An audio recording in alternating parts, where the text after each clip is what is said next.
et bonjour, petite fois de YouTube. On se retrouve pour une nouvelle VOD sur En toute puissance. C'est donc le live de lecture de sciences sociales, le Vulgaris jeudi. On va continuer là où on s'est arrêté la fois d'avant, donc la semaine dernière pour nous. On est en train de parler, comme tu le vois dans le chat, tout simplement de loyer, de richesse, d'argent, tout ça, parce qu'on parle politique, forcément, on parle de sciences sociales, donc on parle politique, ça vient ensemble, hein, voilà. C'était d'ailleurs le constat de base dans la conversation. Et bonjour Bardre. Et vous avez Axel qui vous dit bonjour, parce que Axel est quelqu'un de poli. Voilà. Il est de fort bonne aloi. Voilà. Il vient et il vous dit bonjour dès le début. C'est beau. C'est beau. Voilà. Même Roi Sylvain vous dit bonjour. Vous avez vu, tout le monde vous dit bonjour YouTube. Alors par contre YouTube, tu peux pas dire bonjour à Twitch. Enfin, tu le peux dans les commentaires, mais ça marchera moins bien quand même. Il va y avoir un petit décalage. Ça va être moins efficace. Bref. Toujours est-il que, j'espère que tu vas bien, Bardre très très nul, j'espère que tu te sens très très bien ici et parmi nous. On va continuer donc le live de lecture de sciences sociales et Flamos aussi, elle vous dit bonjour, et ça c'est beau. Du coup, c'est pas tout ça, mais nous en étions aux recherches, aux éléments de recherche qui permettaient de montrer que globalement les gens d'extrême droite, c'était des gens d'extrême droite. Ouais, je sais, dit comme ça a l'air un peu absurde, hein, mais voilà. Et qu'en plus de ça, si les gens d'extrême droite se trouvaient avoir deux éléments en particulier qui se répondaient, c'était généralement les plus extrêmes droites des extrêmes droites, à savoir la soumission à l'autorité d'un côté, l'orientation à la soumission, l'orientation sociale, tout ça, et de l'autre côté, tout ce qui est l'autoritarisme de droite.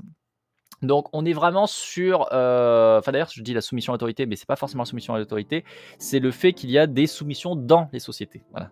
Ceux qui croient qu'il doit y avoir des soumissions dans l'autorité, et généralement d'ailleurs qui estiment qu'ils sont ceux qui sont censés être en haut, et l'autoritarisme de droite, globalement quand ces deux échelles-là sont remplies à haut niveau, vous avez un peu la pire saleté possible d'extrême droite. Voilà, c'était génial. Et donc là, on était en train de voir tout simplement les études qui permettaient d'avancer ces propos-là, tout simplement. Non, moi je suis quelqu'un de poli. Je ne fais pas ça. Donc Gatto et Dambrun en 2010 ont mesuré donc le SDO, le Social Dominance Orientation, autrement dit l'orientation à la domination sociale. Donc les personnes tout simplement qui ont cette croyance qu'il faut que la société soit hiérarchisée, qu'il y ait des dominants, des dominés, et qui généralement pensent qu'ils sont les dominants. Voilà. Et le RWA, donc le right-wing autoritarisme, autrement dit l'autoritarisme de droite, donc les gens qui ont la croyance que le monde est méchant, le monde est hostile, qu'il faut de l'autoritarisme, qu'il faut de l'autorité, qu'il faut que la société soit hiérarchisée, qu'il y ait des lois oppressives, qu'il y ait un ordre social à respecter, mais qui par contre ne s'estiment pas forcément comme devant être ceux qui vont être en haut et leaders, mais tout à fait comme étant aussi des suivants, en fait, ceux qui vont mettre en pratique l'autoritarisme. Donc, Gatto et Dambrun ont mesuré ces deux échelles chez les élèves policiers. Oh là là. Oh là là. Donc, ils ont mesuré ça chez les élèves de policiers, selon diverses situations qu'on leur proposait. Oh, j'imagine déjà les scores. Je sais pas pourquoi, mais je vois déjà ce qui va se passer. Donc, l'autoritarisme de droite grimpait dès lors qu'on leur présentait une situation où ils étaient en infériorité numérique, notamment avec des préjugés envers les Maghrébins et les jeunes de banlieue. Oh! Oh! C'est étonnant! Ça veut dire que l'autoritarisme de droite, qui permet notamment très facilement de plus ou moins bien prévoir tout ce qui est racisme et compagnie, montre que les écoles de police ont des gens qui ont ce score qui monte très vite quand ils sont en présence, par exemple, au pif, de personnes qui n'ont pas leur même couleur de peau. C'est étonnant. C'est étonnant. Oh là là. Oh là là. Oh là là. On ne s'y attendait pas décidément. Deuxième petit truc. Mais en fait, non, voilà. Pas de surprise. Surprise, mais en fait non, pas surprise. Et deuxième truc qui est très rigolo, c'est la deuxième phrase que je vous ai pas encore lue. Le niveau de l'orientation à la dominance sociale était par contre stable. Ce que ça veut dire, c'est que le score et les réponses d'autoritarisme de droite montent s'ils sont dans un contexte qui leur est défavorable. Autrement dit, s'ils sont en infériorité numérique, ils se sentent en danger, ce qui est logique, puisque du coup le RWA, le right-wing autoritarisme, c'est justement notamment cette croyance que le monde est méchant, il est dangereux, il va être agressif. Donc si tu es dans une situation où tu es en infériorité numérique, tu te sens en difficulté, forcément. Que tu le sois ou que tu le sois pas n'est pas le propos. Le simple fait d'être moins nombreux qu'en face, en fait, pour des personnes qui ont ce genre de pensée, ça traduit en fait que si les gens t'attaquent, tu es dans la merde. Et donc du coup, ils partent du principe que s'ils sont moins nombreux, comme le monde est méchant, les gens vont t'attaquer. Donc du coup, forcément, ça fait monter ce score-là. Mais ça veut dire qu'en dans un autre contexte, en soi, ils peuvent tout à fait avoir des comportements qui ne sont pas forcément horribles. Ils peuvent avoir même des comportements qui peuvent être acceptables quand ils ne sont pas dans des situations où, par exemple, leur ego est touché, voilà, s'ils sont en infériorité numérique notamment, ou s'ils ne sont pas présentés à des personnes tout simplement vers qui ils ont des préjugés, comme les populations maghrébines ou les jeunes de banlieue. Un peu l'effet Hunger Games. Oui et non, l'effet Hunger Games, le fait est que, alors c'est peut-être un effet particulier qui porte le nom Hunger Games, mais ça m'étonnerait. Enfin, en tout cas, moi, ça me dit rien. Mais le Hunger Games, tu es placé dans une situation où tu sais que les gens vont t'attaquer, puisque le but, c'est de vous entretuer pour qu'il n'y en ait qu'un à la fin. Donc c'est pas tout à fait la même chose. Le fait de te mettre dans un Battle Royale, parce que c'est le Hunger Games, c'est un Battle Royale, c'est que tu sais que tu es en opposition aux autres. Tu le sais, en fait. C'est un état de fait. On t'a placé dans un contexte où, forcément, les autres vont, à un moment ou à un autre, être des ennemis. Et du coup, c'est pas du tout la même chose. Alors que là, on n'est pas dans un monde où tu es forcément en opposition aux autres. Tu n'en sais rien, en fait. Je parle des peuples du film, pas les joueurs. Bah, dans les deux cas. Dans les deux cas, on met une opposition. Est-ce que la prépa, c'est des Battle Royale? Un petit peu, oui, clairement. Dans les Hunger Games, le monde est vraiment méchant en gros, alors que dans le monde réel, on suppose qu'il est méchant, alors que pas forcément. Exactement. C'est ça en fait. Arkane met les mots dessus. C'est ça en fait. Dans le monde de Hunger Games, que ce soit effectivement les peuples ou les joueurs, ça ne change rien. Dans les deux cas, en fait, le fait est que le présupposé, le monde est hostile, on va forcément t'attaquer, est vrai. C'est pas le cas dans la vraie vie. Dans la vraie vie, ce n'est pas vrai. C'est pas parce que vous vivez et que vous rencontrez des gens là comme ça différents que les gens en face que vous allez rencontrer vont forcément vous attaquer pour prendre l'avantage sur vous. Non, pas du tout. Ça n'a aucun sens en fait. Il y a énormément plus de situations dans le cas où ça n'arrive pas d'ailleurs. Et c'est ça en fait où il y a une différence, c'est que dans un côté c'est un présupposé qui est vrai, dans l'autre c'est un présupposé qui est faux. Le problème c'est que les RWA partent du principe qu'ils sont dans le monde d'Hunger Games dans la vraie vie. C'est un problème. C'est un problème. Toujours est-il que là où je voulais axer le truc, qui est très intéressant, parce que du coup ça me permet de dire que ACAB, voilà, on va le dire tout de suite, le niveau de SDO était par contre stable, ça sous-entend que peu importe les conditions, peu importe le contexte, la croyance au fait qu'il faut un monde hiérarchisé, la croyance au fait qu'ils sont les dominants et que les autres doivent être dominés, est stable, ne change pas. Ça, c'est flippant.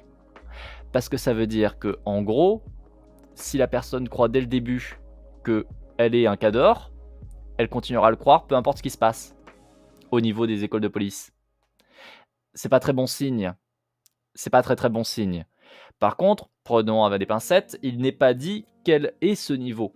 Et on nous dit juste que le niveau de SDO est stable. Probablement que d'un individu à l'autre, ça doit varier. Vous avez probablement des policiers chez qui le SDO est faible et des policiers chez qui le SDO est haut, comme dans le reste de la population. Par contre, je ne serais pas étonné, mais ça c'est purement personnel, ce n'est pas du tout issu de l'étude, en tout cas pour l'instant ça n'a pas du tout été dit, je ne serais pas étonné qu'il y ait une plus forte proportion de population avec un haut niveau de SDO au sein de la police par rapport au reste de la population. Parce que la police, du fait de son cadre hiérarchisé et ainsi de suite, je ne serais pas étonné que ça attire ce genre de personnes. Est-ce que les gens qui ont cette personnalité qui vont postuler, ou c'est l'institution qui forge ses élèves? Alors, j'aurais tendance à dire que ça dépend pourquoi. Pour le RWA, je pense que c'est plus l'institution qui forge ses élèves. Pourquoi? Parce que justement, quand on teste en fait le right-wing autoritarisme, l'autoritarisme de droite, on constate que ça varie selon le contexte. Autrement dit, c'est malléable. Autrement dit, ça peut être renforcé par la structure. Et vous vous doutez bien qu'une structure telle que les écoles de police et la police vont renforcer cette croyance. Forcément, puisque c'est le propos du métier. Enfin, voilà. Donc ça, je pense que pour le coup, tu vas probablement avoir une partie qui va être forgée. Et bonjour V6, bah, vous aurez la personne la mieux adaptée pour répondre. Alors le niveau de SDO est plus haut pour la plus haut, plus la personne est privilégiée. Tout à fait, ça on l'a vu d'ailleurs la semaine dernière, c'est vrai. Ça fait extrêmement sens parce que bah, du coup déjà bonjour Fed V6, j'espère que tu vas bien. Pour ceux qui ne le savent pas, V6 c'est l'autrice, voilà, c'est la personne qui a écrit tout ça. Voilà, donc déjà vous lui dites merci parce que c'est trop cool. Son staff est vraiment bien. Et puis après, bah, probablement que si vous avez des questions, elle répondra bien mieux que moi. Probablement très très sûr. Voilà, on va le dire tout de suite. mais du coup voilà, toujours est-il que au niveau du SDO, on avait vu effectivement la semaine dernière, c'était le paragraphe juste avant, je crois quasiment, comme le dit V6, on se rendait compte que du coup, effectivement, le SDO est d'autant plus fort plus les personnes sont haut dans les classes sociales, au niveau des discriminations de genre et compagnie, ils sont les moins touchés, et justement, ça renforçait ces croyances-là. Du coup, chez les policiers blancs issus de classes aisées, le SDO doit être assez haut. Voilà. Et là, on retombe sur du coup ce que je vous disais, moi, au vu de mes connaissances personnelles, de mon ressenti personnel, je suis absolument pas étonné si on constate que derrière, vous avez des policiers qui ont un fort SDO. Ça serait vraiment pas étonnant. Parce que bah, justement, c'est une institution qui va déjà avoir un certain nombre de privilèges, qui va mettre en place un certain nombre de soumissions, un certain nombre, on va pas dire d'abus, mais c'est un peu ça, va avoir des retours un peu négatifs, oppressants auprès de beaucoup de classes de population différentes.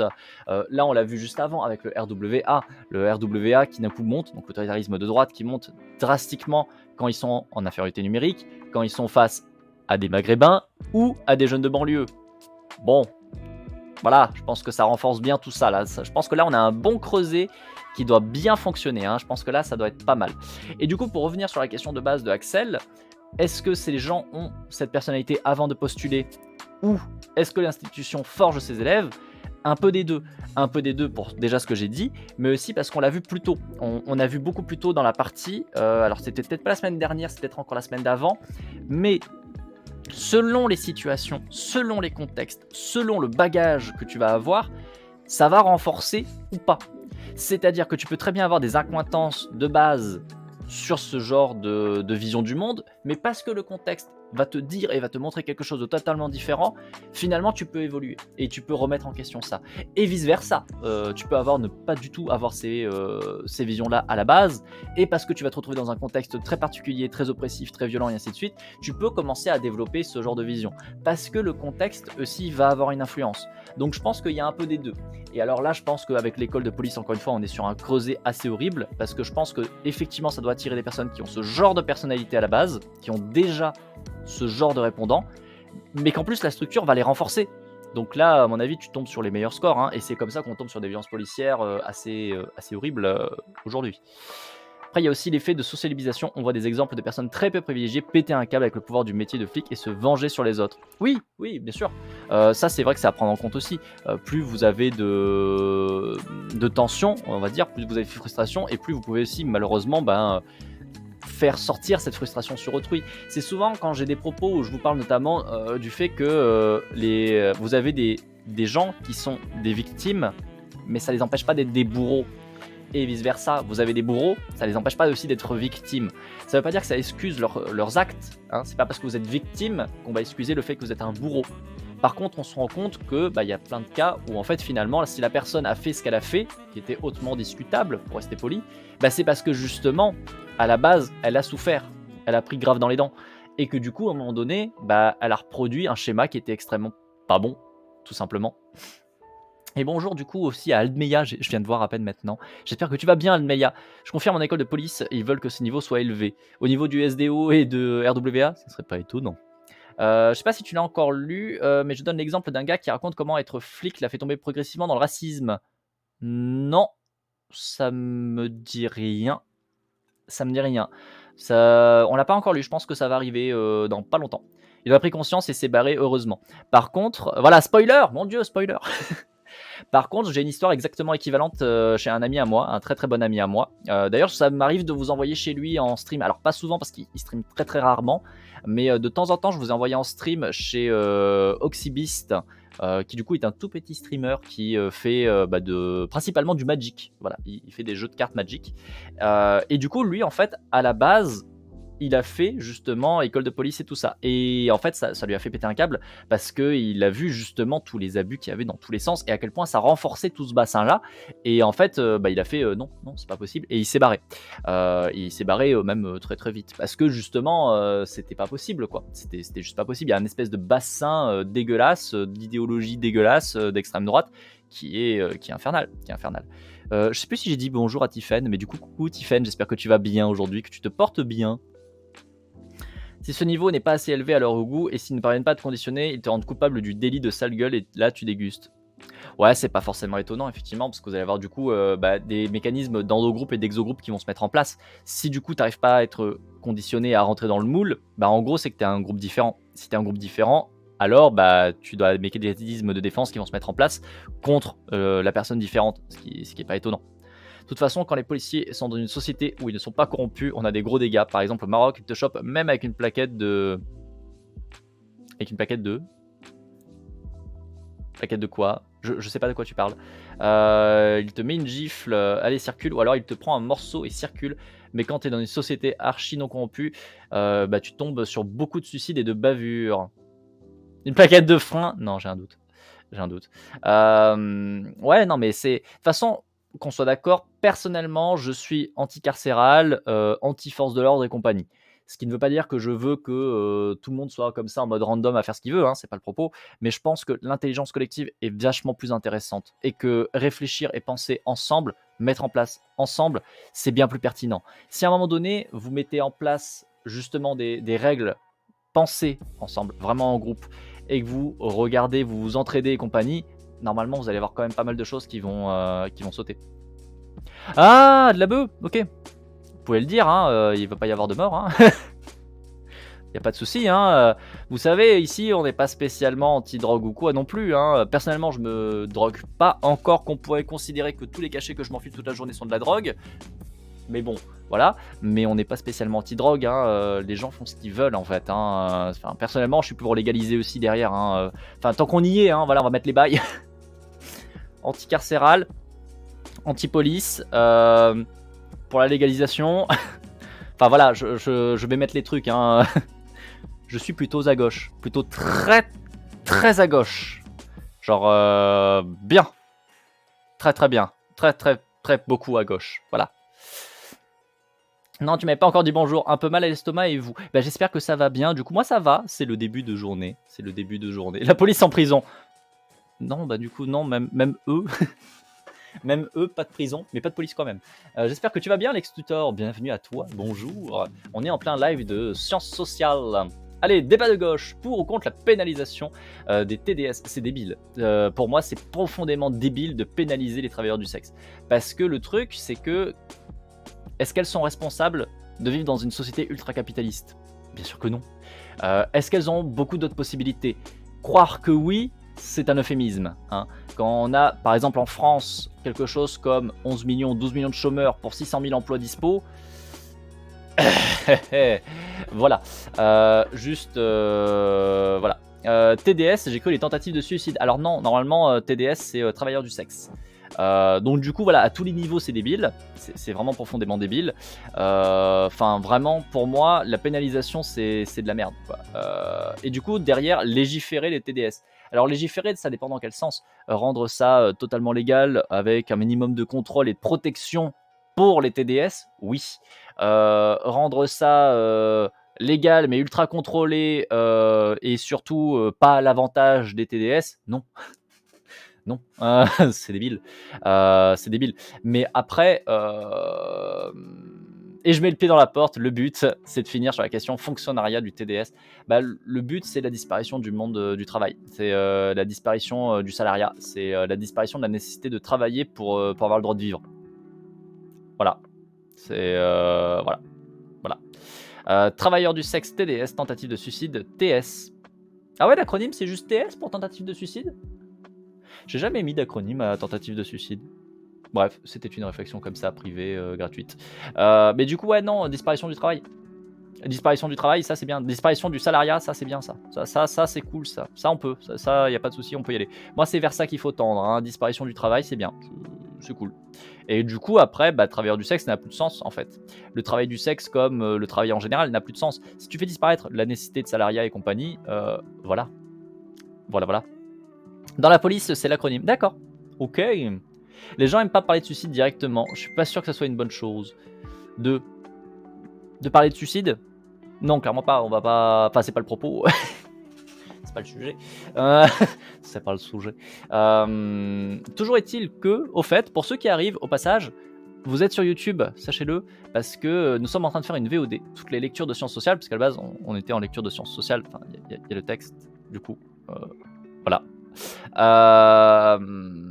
On est sur la lecture de sciences sociales au niveau de tout ce qui est l'extrémisme, plus particulièrement tout ce qui est autoritarisme de droite, l'orientation à la dominance sociale, donc un espèce de bassin un peu nul. Et donc là, particulièrement, on était sur sur un article, une recherche faite par Gatto et Dambrun en 2010 qui teste justement ces scores-là, ces échelles-là sur les élèves policiers.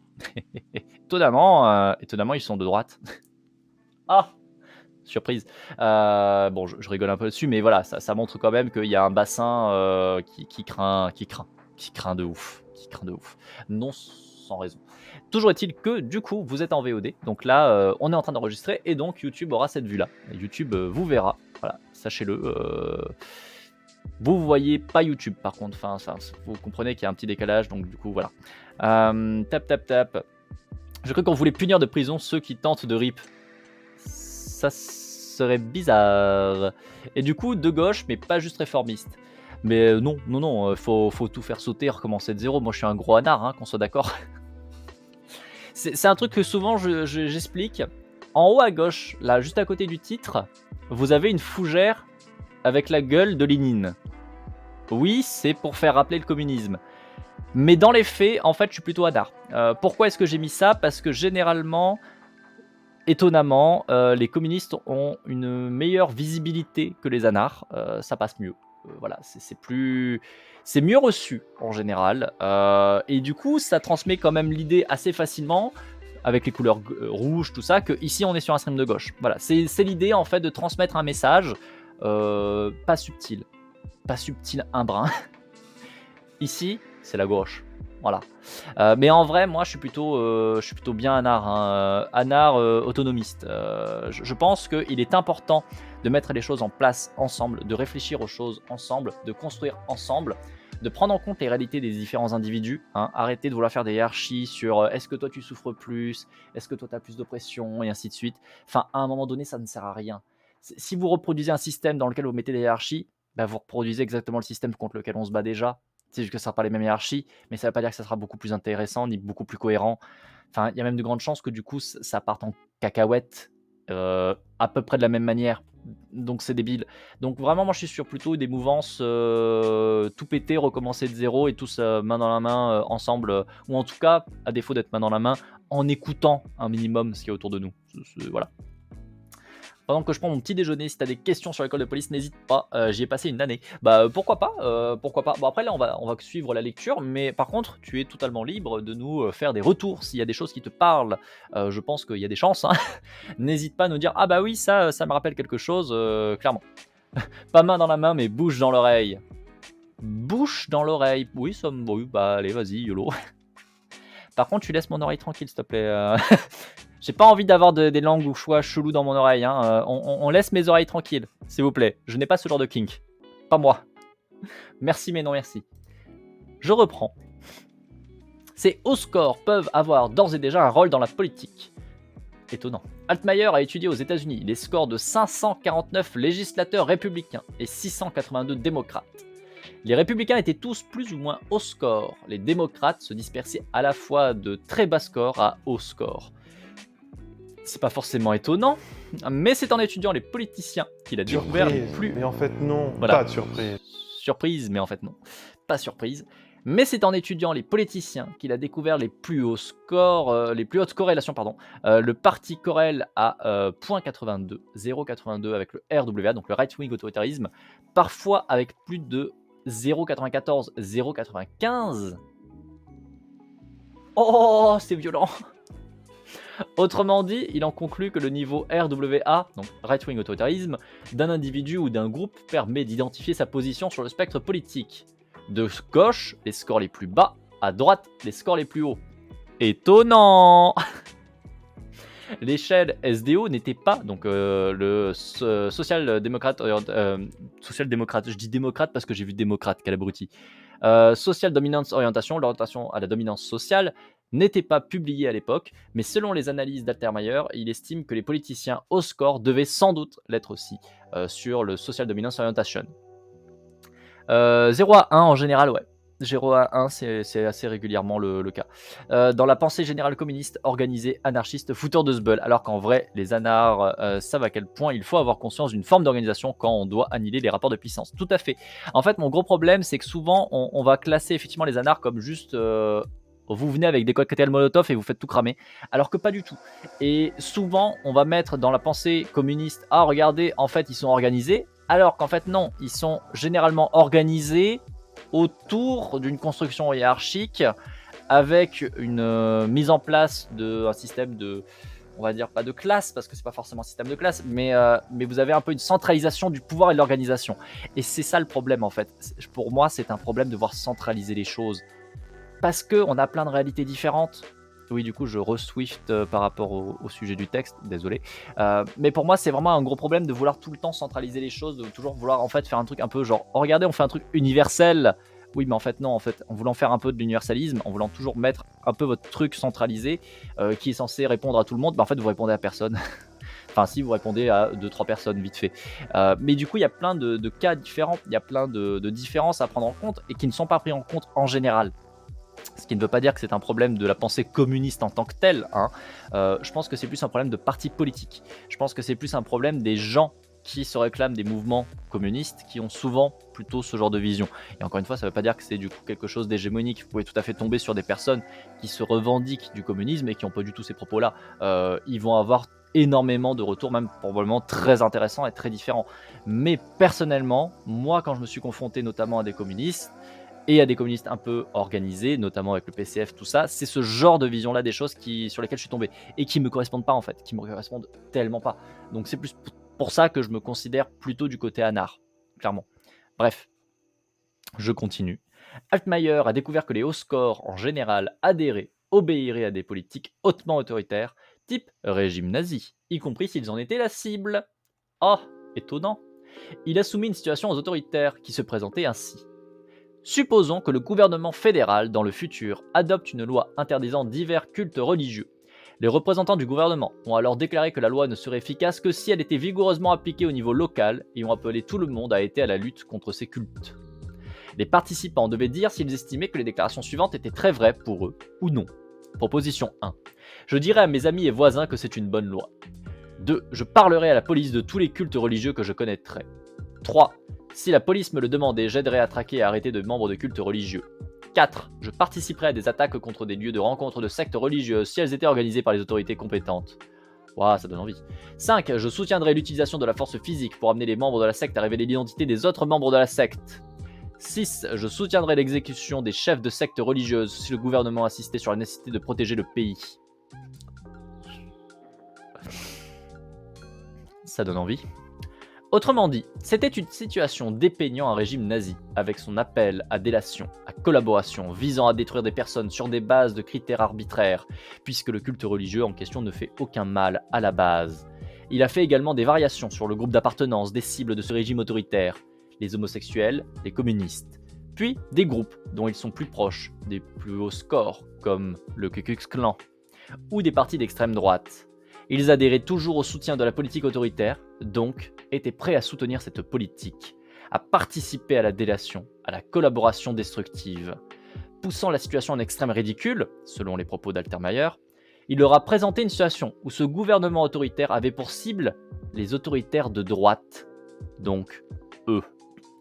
Il y a eu moins d'adhésion, parce que certains ont quand même finalement réalisé que cela revenait à s'auto-persécuter. Mais il y en a toujours eu pour adhérer et participer à cette politique. Parce que la dimension soumission et agressivité autoritaire est plus ancrée que tout. Ah là là, quel enfer. Quel enfer, quel enfer. C'est les règles pour soutenir le protecteur. C'est un peu ça. Je suis un peu perdu, je me faisais un café. C'est un texte sur le Fight Club. Pas du tout. Avec juste le principe, je vais faire un petit topo, je finis juste de rattraper le chat. Avec juste le principe de c'est le chef qui l'a demandé exactement. C'est un peu ça.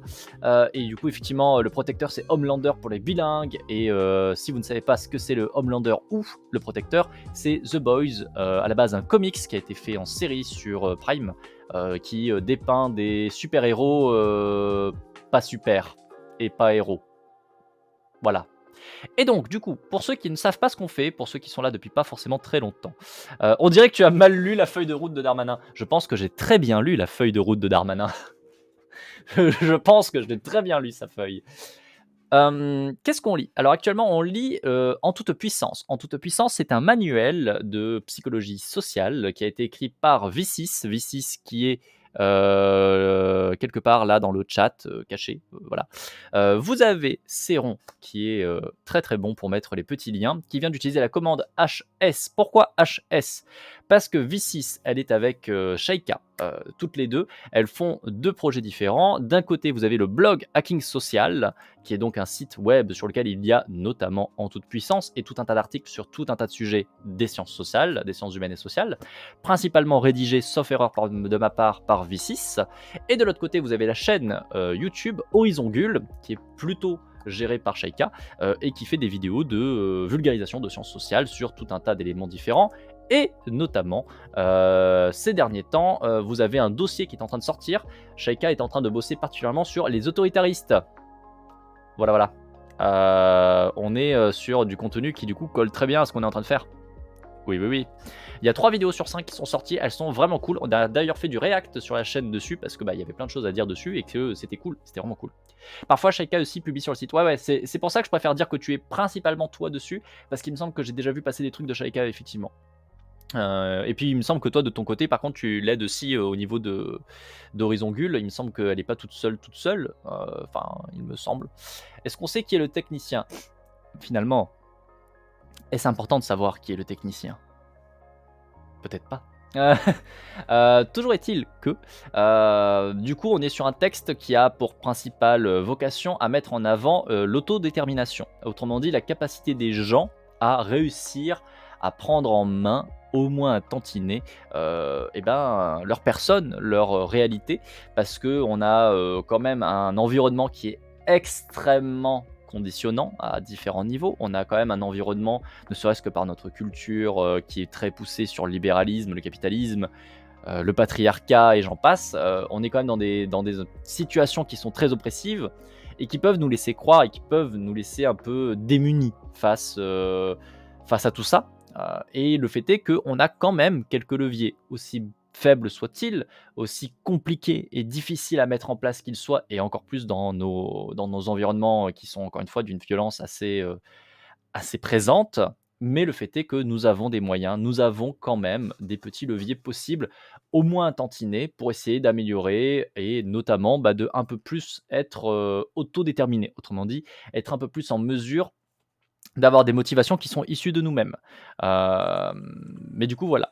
Les projets sont sur des supports différents, vidéo, écrit, mais bon, on brainstorm ensemble surtout, on conçoit ensemble, on fusionne nos connaissances, attentes et tout ça. Oui, voilà, c'est ce qui me semblait aussi. C'est pour ça que je dis plutôt que tu es plutôt côté blog, parce que j'ai l'impression que c'est toi qui rédige le plus sur le blog, et j'ai l'impression que c'est plus Shaika qui va monter et ainsi de suite au niveau du coup de ce qui est YouTube. Mais effectivement, vous êtes sur un projet qui est commun. Il me semblait aussi que quand même vous êtes très très fortement liés dans les deux cas, quoi. Ed Canon, Mortax et le technicien. Je ne sais pas qui est Mortax, je ne connais pas cet individu, mais en tout cas, je ne suis pas le technicien. Je peux vous dire ça, je ne peux pas être le technicien, je suis de l'autre côté de la France par rapport à elle, donc ça va être compliqué. Ça va être un peu compliqué. Toujours est-il que Du coup, voilà pour ce qui est du manuel qu'on est en train de lire. On est en fait en train de passer sur tout un tas d'éléments, de chapitres qui nous montrent que sur telle partie, sur tel fonctionnement, ça fonctionne comme ça. Les sciences sociales ont montré que globalement, le fonctionnement humain, il est comme ça. Et du coup, de nous dire, bon, bah, puisque le fonctionnement humain est comme ça sur tel élément, nous, qu'est-ce qu'on a? Qu'est-ce qu'on peut faire, en fait, en tant qu'être humain, là, en tant qu'individu, en tant que personne dans un groupe, qu'est-ce qu'on peut faire, en fait, vu qu'on fonctionne comme ça? Et du coup, nous montrer, bah, là, sur tel élément, tu peux agir de telle ou telle manière. Là, plus particulièrement, du coup, Lex, on est sur la partie qui travaille l'autoritarisme de droite et qui travaille la soumission, pas la soumission, à chaque fois je dis la soumission à l'autorité, mais c'est pas ça, l'orientation à la, putain, c'est SDO, l'orientation à la dominance sociale. Voilà. Autrement dit, l'autoritarisme de droite, c'est l'idée que le monde il est méchant, le monde il est horrible, le méchant monde il va t'agresser, il est pas bien. Donc il faut obéir, il faut mettre en place des lois, il faut mettre en place de l'autoritarisme. Mais par contre, les gens qui ont un haut score en autoritarisme de droite ne sont pas forcément dans leur vision les gens à dominer. Ils peuvent être tout à fait des gens qui sont dominés. C'est vraiment l'idée plutôt, la croyance qu'il faut qu'il y ait un ordre. Il faut mettre l'ordre en place. Et eux, ils peuvent très bien être en haut de l'échelle comme en bas, en fait. Ça ne les dérange pas en soi d'être ceux qui obéissent, comme ça les empêche pas, bien au contraire, aussi d'être la personne qui va donner les ordres. Par contre, l'orientation à la dominance sociale, ça, c'est la croyance qu'il faut qu'il y ait une hiérarchisation, différentes classes, différentes qualités en fait d'être humain, en gros, et notamment rattaché à ça, la croyance que toi, en tant qu'individu, si tu es au score SDO, tu as la croyance que toi, tu es censé être un des chefs. Tu es la personne qui va donner les ordres parce que tu es au-dessus de tout. Et donc, du coup, il se passe un truc très rigolo, ironiquement, hein, bien sûr, quand tu as un haut score en autoritarisme de droite et un haut score en dominance sociale, il se trouve que globalement tu es un gros nazi en puissance. Voilà, tu es vraiment, généralement, le bon gros gars d'extrême droite, bien dégueu, bien sale. Voilà, vraiment le bon score, quoi. Et donc là, on est en train de travailler ça. Là, on est plus particulièrement sur justement les études qui ont travaillé ces hauts scores, qui ont travaillé ces hauts scores sur l'un, sur l'autre ou sur les deux, pour essayer de voir comment est-ce que ça se marie bien ou pas. Et là, plus particulièrement, le passage qu'on vient de lire, c'est celui qui nous dit notamment quand on va tester ça sur les politiciens. Oh, étonnant. Aux États-Unis, alors c'est un cadre aux États-Unis qui est un peu différent par rapport à la France, puisque du coup on est sur un cadre politique qui est quand même nettement plus marqué à droite, hein, quand même, on va pas se mentir. Même si c'est pas ouf en France, hein, on a encore un peu de marge. Pas beaucoup, mais on a encore un peu de marge. On a un peu plus de visibilité à gauche, encore. Les États-Unis, c'est quand même vachement plus compliqué. Donc, du coup, forcément, les politiques sont nettement plus marquées à droite. Et donc, qu'est-ce qu'on note? Eh bien, étonnamment, ils ont des hauts scores. Ils ont des hauts scores, à tel point que c'en est absurde. Mais même dans le cas où tu vas leur dire, du coup, on se retrouve avec une situation où votre régime va mettre en place des lois contre vous, et les mecs disent, bah oui, mais c'est la loi, donc il faut obéir. Il faut obéir et il faut soutenir. Bravo, bravo. Au fait, petite parenthèse, pour tout casser et tout reconstruire, socialement parlant, il faudra beaucoup de sang versé et de guerre interne. Pas forcément, non, parce que je suis pas spécialement un fan de la guerre civile, bien au contraire. Je trouve que la guerre, c'est vraiment la pire chose qu'il peut y avoir. Je préfère dire guerre interne quand il y a camp de cons et d'autres gens. Non, mais guerre civile dans tous les cas, et guerre guerre tout court, en fait, c'est toujours un mauvais plan. C'est toujours mauvais. Donc non, moi je suis pas du tout pour tout péter en disant il faut la guerre. C'est pas du tout le propos. C'est très nul. C'est même très nul la guerre. C'est tout ce qu'il faut ne pas faire. Pour moi, on peut tout à fait, si on a la bonne conjonction des planètes, on va dire, on peut tout à fait tout mettre à plat en ayant les bonnes personnes dans le système actuel pour tout mettre à plat. J'y crois très peu. Pour différentes raisons, parce que notamment le système qui actuellement est en place est très fort à se défendre, vraiment très fort à se défendre. Donc je doute assez violemment de voir un jour la possibilité d'avoir des gens qui peuvent rentrer dedans pour le faire tomber, ce régime. Je suis vraiment pas très confiant. Mais dans l'idéal, si on pouvait avoir une voie un peu plus pacifique, effectivement, pour tout faire tomber, ça serait pas mal. De manière plus réaliste, je pense qu'on va se retrouver à avoir tout qui va cramer. parce que l'écologie, hein, parce que socialement, il n'y a plus rien qui tient, et que je pense que le monde va s'écrouler, et qu'on va pas forcément du tout rentrer dans une guerre civile, parce qu'on n'aura même pas les ressources pour se faire une guerre, en fait. Je pense que tout va tout simplement tomber comme une grosse merde, et que à partir de là, on peut être de gauche non violent. Il n'y a pas que l'axe droite-gauche. Oui, complètement. Mais je pense que tout va un petit peu s'écrouler, et que c'est peut-être à ce moment-là que, comme de fait tout va s'écrouler parce que écologiquement parlant ça suivra pas, parce que socialement ça suivra pas, parce que pour plein de raisons, il y a plein de crises multiples qui sont en train de se répondre les unes aux autres, qui sont en train de se renforcer les unes les autres. Je vois pas comment ça peut continuer à tenir en fait. Au bout d'un moment, ça va lâcher. De fait, ça va forcément lâcher d'une manière ou d'une autre. Et je pense qu'à ce moment-là, quand tout sera à plat, bah, ça sera peut-être le moment pour essayer de penser ensemble. Ça sera tard, ça sera trop tard, mais réalistement, je pense que c'est pas ouf et qu'on n'a pas beaucoup d'autres possibilités. Je rattrape. On peut être de gauche, non, ça je l'avais lu. Ouais, j'ai pas envie de guerre civile, hein. Non. Donc t'es moins gauchard que moi. Moi j'attends la guerre à tout coin pour changer. Bah, le problème c'est que la guerre c'est quoi? C'est se tuer, c'est s'entretuer, et généralement c'est s'entretuer entre nous, alors que c'est pas forcément nous les tenants et aboutissants. Enfin, les guerres qui se passent un peu partout, et même les guerres civiles, est-ce que vous croyez que c'est les gens qui sont responsables de ça qui prennent des balles? Généralement non. C'est toujours les Jean-Michel random qui prennent des balles. Donc je vois pas trop l'intérêt du truc en fait. Enfin, je suis très perplexe face à ça. Je suis très perplexe face à ça. Quand la police achète des blindés lance-grenades face à des manifestants, pancartes pavées, on voit qui choisit la violence. Oui, exactement. Les gauches militaristes, ça n'a pas toujours bien fini, ouais, non plus, effectivement. Mais après, rien n'empêche d'avoir des mouvements qui se disent de gauche et qui ont pourtant un fonctionnement plutôt de droite, ou en tout cas d'autoritarisme de droite. Ça, on en a déjà parlé. Et bonjour Salade, bienvenue à toi. Puis désormais une petite fougère qui s'agite dans le vent. Bienvenue. J'espère que tu te sentiras bien parmi nous. Vous avez notamment, d'ailleurs, V6 pourra probablement vous rajouter quelques bails là-dessus, mais sur Horizon Gull, vous avez tout un tas de vidéos qui sortent donc ces derniers temps sur l'autoritarisme de droite, et notamment, enfin sur l'autoritarisme, et notamment sur l'autoritarisme de droite. Et la dernière vidéo, ou l'avant-dernière, je ne sais plus si c'est la 2 ou la 3, met en avant justement que les partis politiques qui ont des fonctionnements, par exemple, parfois militaristes, ne sont pas forcément du tout la même chose que la politique de gauche, en fait. Ça a deux choses à voir qui sont totalement différentes. Et même, c'est pas parce que vous êtes un parti qui est de gauche, politiquement de gauche, qui s'inscrit dans une pensée de gauche, qu'il y a un fonctionnement de gauche. Typiquement, si vous prenez des gens comme la droite. La droite est jolie, la droite est belle, bien sûr. Non, pas du tout. Elles vont vous dire, oui, mais regardez, on est très social. Regardez, quand vous avez Macron qui vous dit, oh, on a pensé aux pauvres, on a fait tel truc. Ils se revendiquent de gauche. Est-ce que vraiment ils sont de gauche? Est-ce que leur action vraiment est de gauche? Je pense que c'est discutable. Même plus proche, vous prenez la LFI, la France Insoumise, qui est officiellement reconnue quand même comme plutôt de gauche, pour le commun. Personnellement, pour moi, ils sont plutôt centristes, mais on va rester gentil. Pour le commun, LFI est quand même plutôt de gauche. Est-ce qu'ils ont un fonctionnement qui est très de gauche? Bah, c'est discutable, avec l'espèce de culte de la personnalité que vous avez au sein de la LFI, avec Messieurs Mélenchon tout en haut qui donne ses ordres. Vous êtes plutôt sur un système qui est très proche d'un autoritarisme de droite, avec un espèce de culte de la personnalité, avec une hiérarchie très forte, avec un respect des ordres et des règles établis au sein du parti. Enfin, du coup, c'est pour ça que c'est très discutable. Vous pouvez tout à fait avoir des gauches militaristes, mais est-ce que vraiment, fondamentalement, c'est si gauche que ça?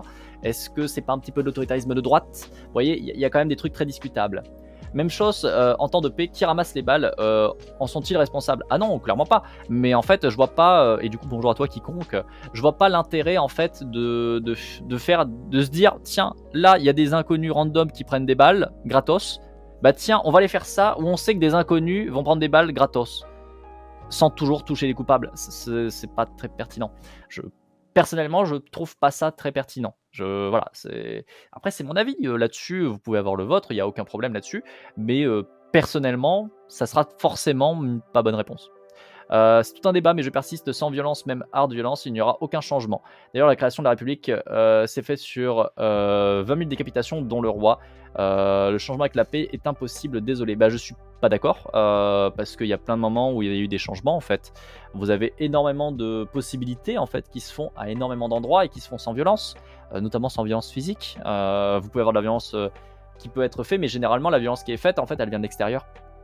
Si vous prenez cas très con, Twin Oaks, si vous ne connaissez pas, il y a une société, il y a une communauté qui s'est installée aux États-Unis depuis déjà plus de 50 ans, qui, pour le coup, est une organisation, est une structure, une communauté de vie, une ville en fait qui s'est établie et qui est en dehors des carcans, notamment capitalistes et compagnie, qui s'est vraiment fait sur totalement autre chose. D'ailleurs, aux États-Unis, ça fait partie des endroits qui sont des refuges pour tout ce qui va être comment ça s'appelle, tout ce qui va être les personnes queer, en fait. Vous avez énormément de personnes trans, de personnes homosexuelles et ainsi de suite des États-Unis qui en fait vont fuir vers Twin Oaks parce qu'à Twin Oaks, bah, ils seront acceptés, en fait, ils ne seront pas jugés, on les prendra tels qu'ils sont et en les acceptant tels qu'ils sont.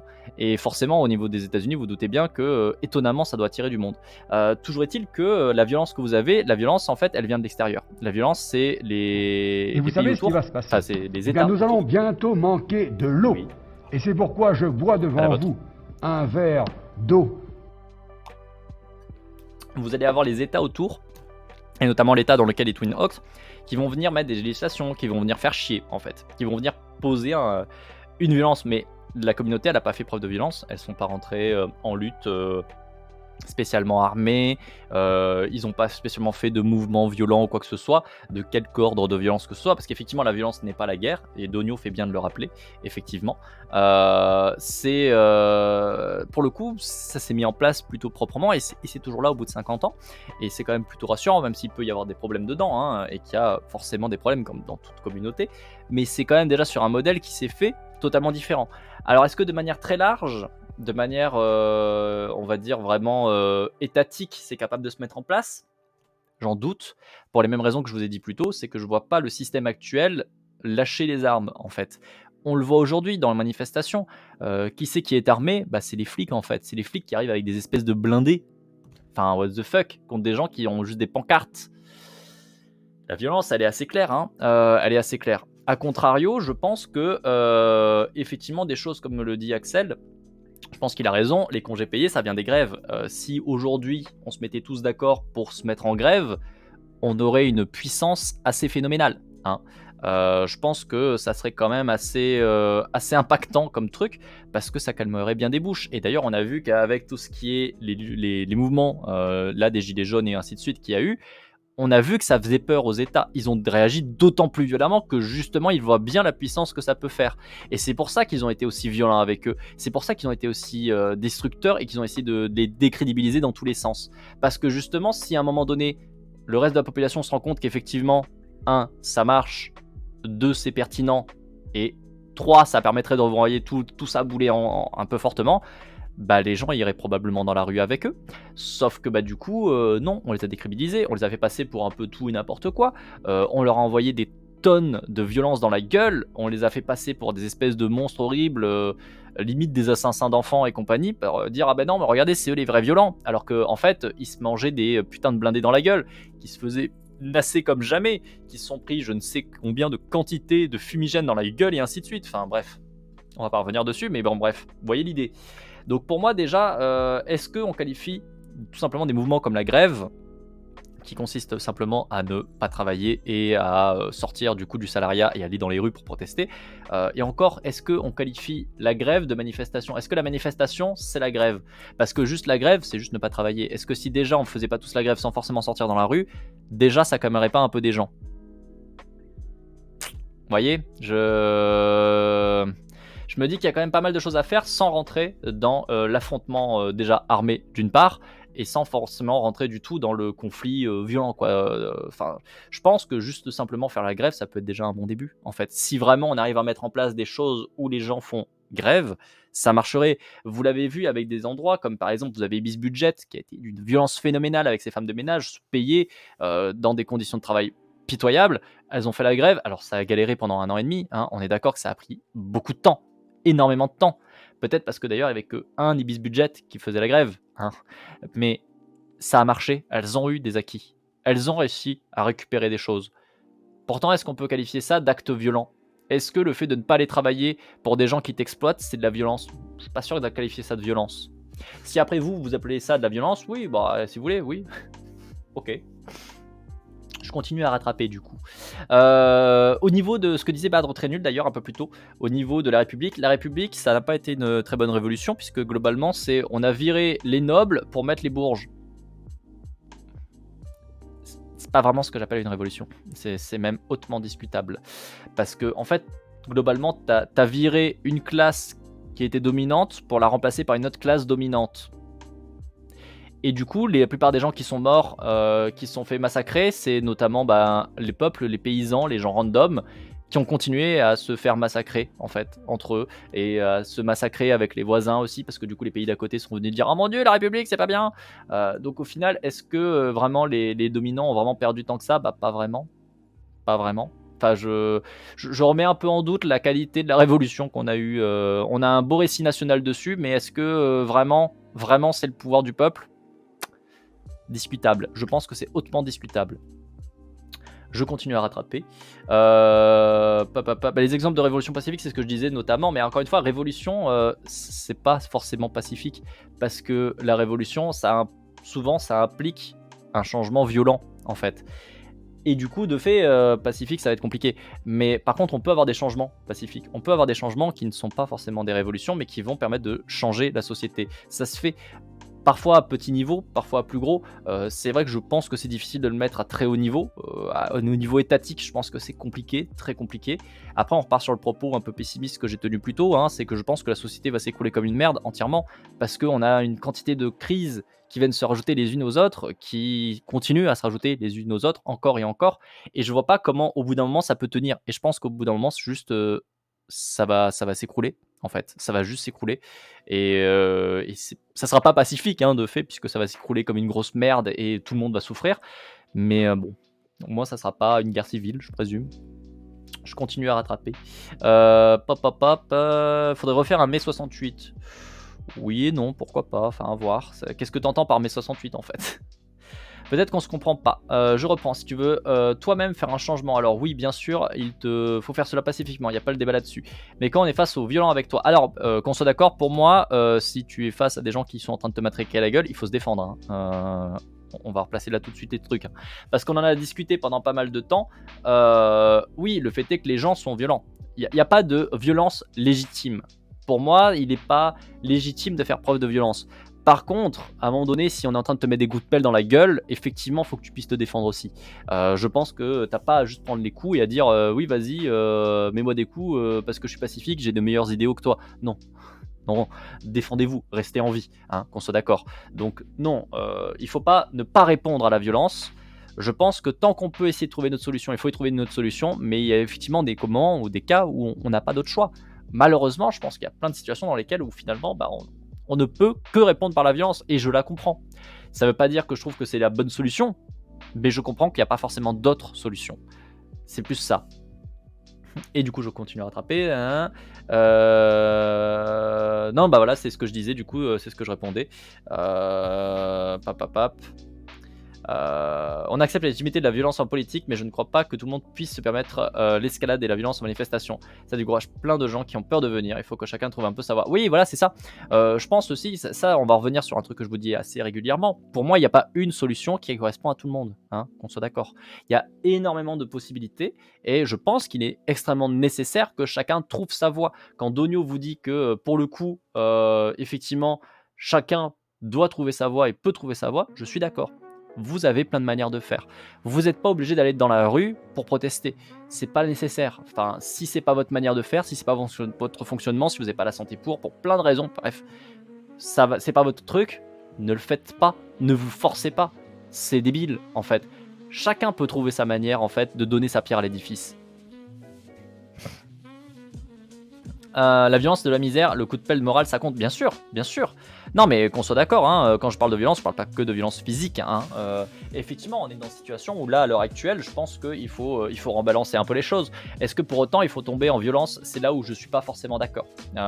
Si on parle, par exemple, de la violence morale, à l'heure actuelle, vous avez, par exemple, les connards d'employeurs qui vont vous dire oui mais attendez, nous on vous paye au SMIC, mais comprenez qu'on est en difficulté, patati patata. Et du coup tu te retrouves dans des situations pas possibles, toi de ton côté t'es en misère et tu galères.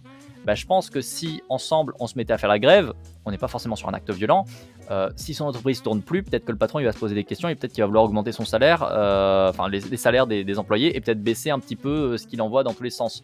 Je pense que ce serait pas mal. Bon, je vous avoue personnellement, parmi les gens que j'aimerais bien voir disparaître, c'est notamment les patrons. Parce que pour moi, il faudrait qu'on soit plus sur des coopératives. Ça serait beaucoup plus logique, intéressant. Si les gens ont partie prenante dans la co-construction de l'entreprise, de ce qu'ils font, à mon avis, ça sera beaucoup plus pertinent. Et si on enlève un petit peu tout ce qui est patronat, ce qui n'est pas du tout la même chose que d'avoir un leader, hein, je pense que ce serait pertinent. Parce qu'à côté de ça, on a probablement la manière quand même, en tant que groupe, de faire des choses très intéressantes. Pour autant, parfois la prise de décision, c'est bien d'avoir un individu qui va être en charge de cette responsabilité. Et être responsable, ce n'est pas être le patron. C'est pas la même chose. Et je pense qu'il faudrait que les gens prennent un peu plus notion de ça aussi. Je continue à rattraper. On en était là. Honnêtement, actuellement, en face, c'est hyper violent. Oui, non, mais clairement, la violence policière est effroyable. Et pas que, encore une fois, à tous les niveaux. Quand vous voyez un Darmalsain qui est toujours en poste, qui s'en bat les reins, et qu'à côté, t'as l'autre Zozo là qui te dit ah, mon quinquennat, ça sera le quinquennat contre les violences sexuelles et sexistes, hein, promis, hein. Paye là, hein, putain. Ça fait pas très plaisir. Bref, donc là, la violence, elle est à tous les niveaux, que ce soit physique, que ce soit moral. Enfin, vraiment, on est bien servi, hein. On est bien servi.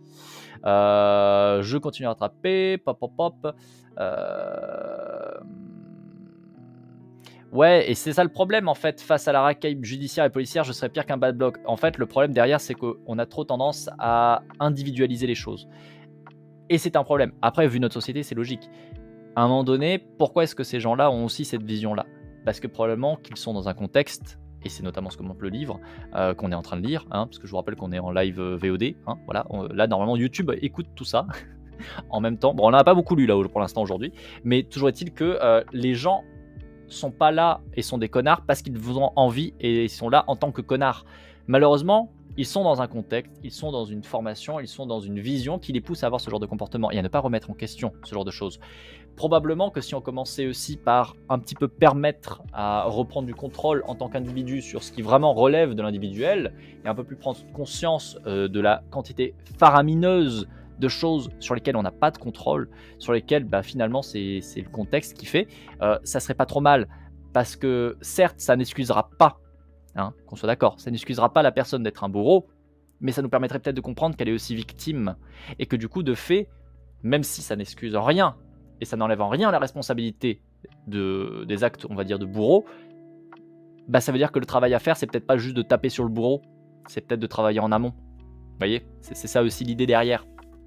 Parce qu'au final, si vous tapez votre bourreau, vous lui pétez la gueule, vous lui pétez les rotules, vous l'enlevez de l'équation, très bien. Mais si vous n'avez pas nettoyé la cause, il y en aura toujours un autre en fait de bourreau. Voire vous allez devenir le nouveau bourreau. Est-ce que c'est très pertinent? Je suis pas certain. Personnellement, je suis pas certain du tout. Je continue à rattraper. Hein.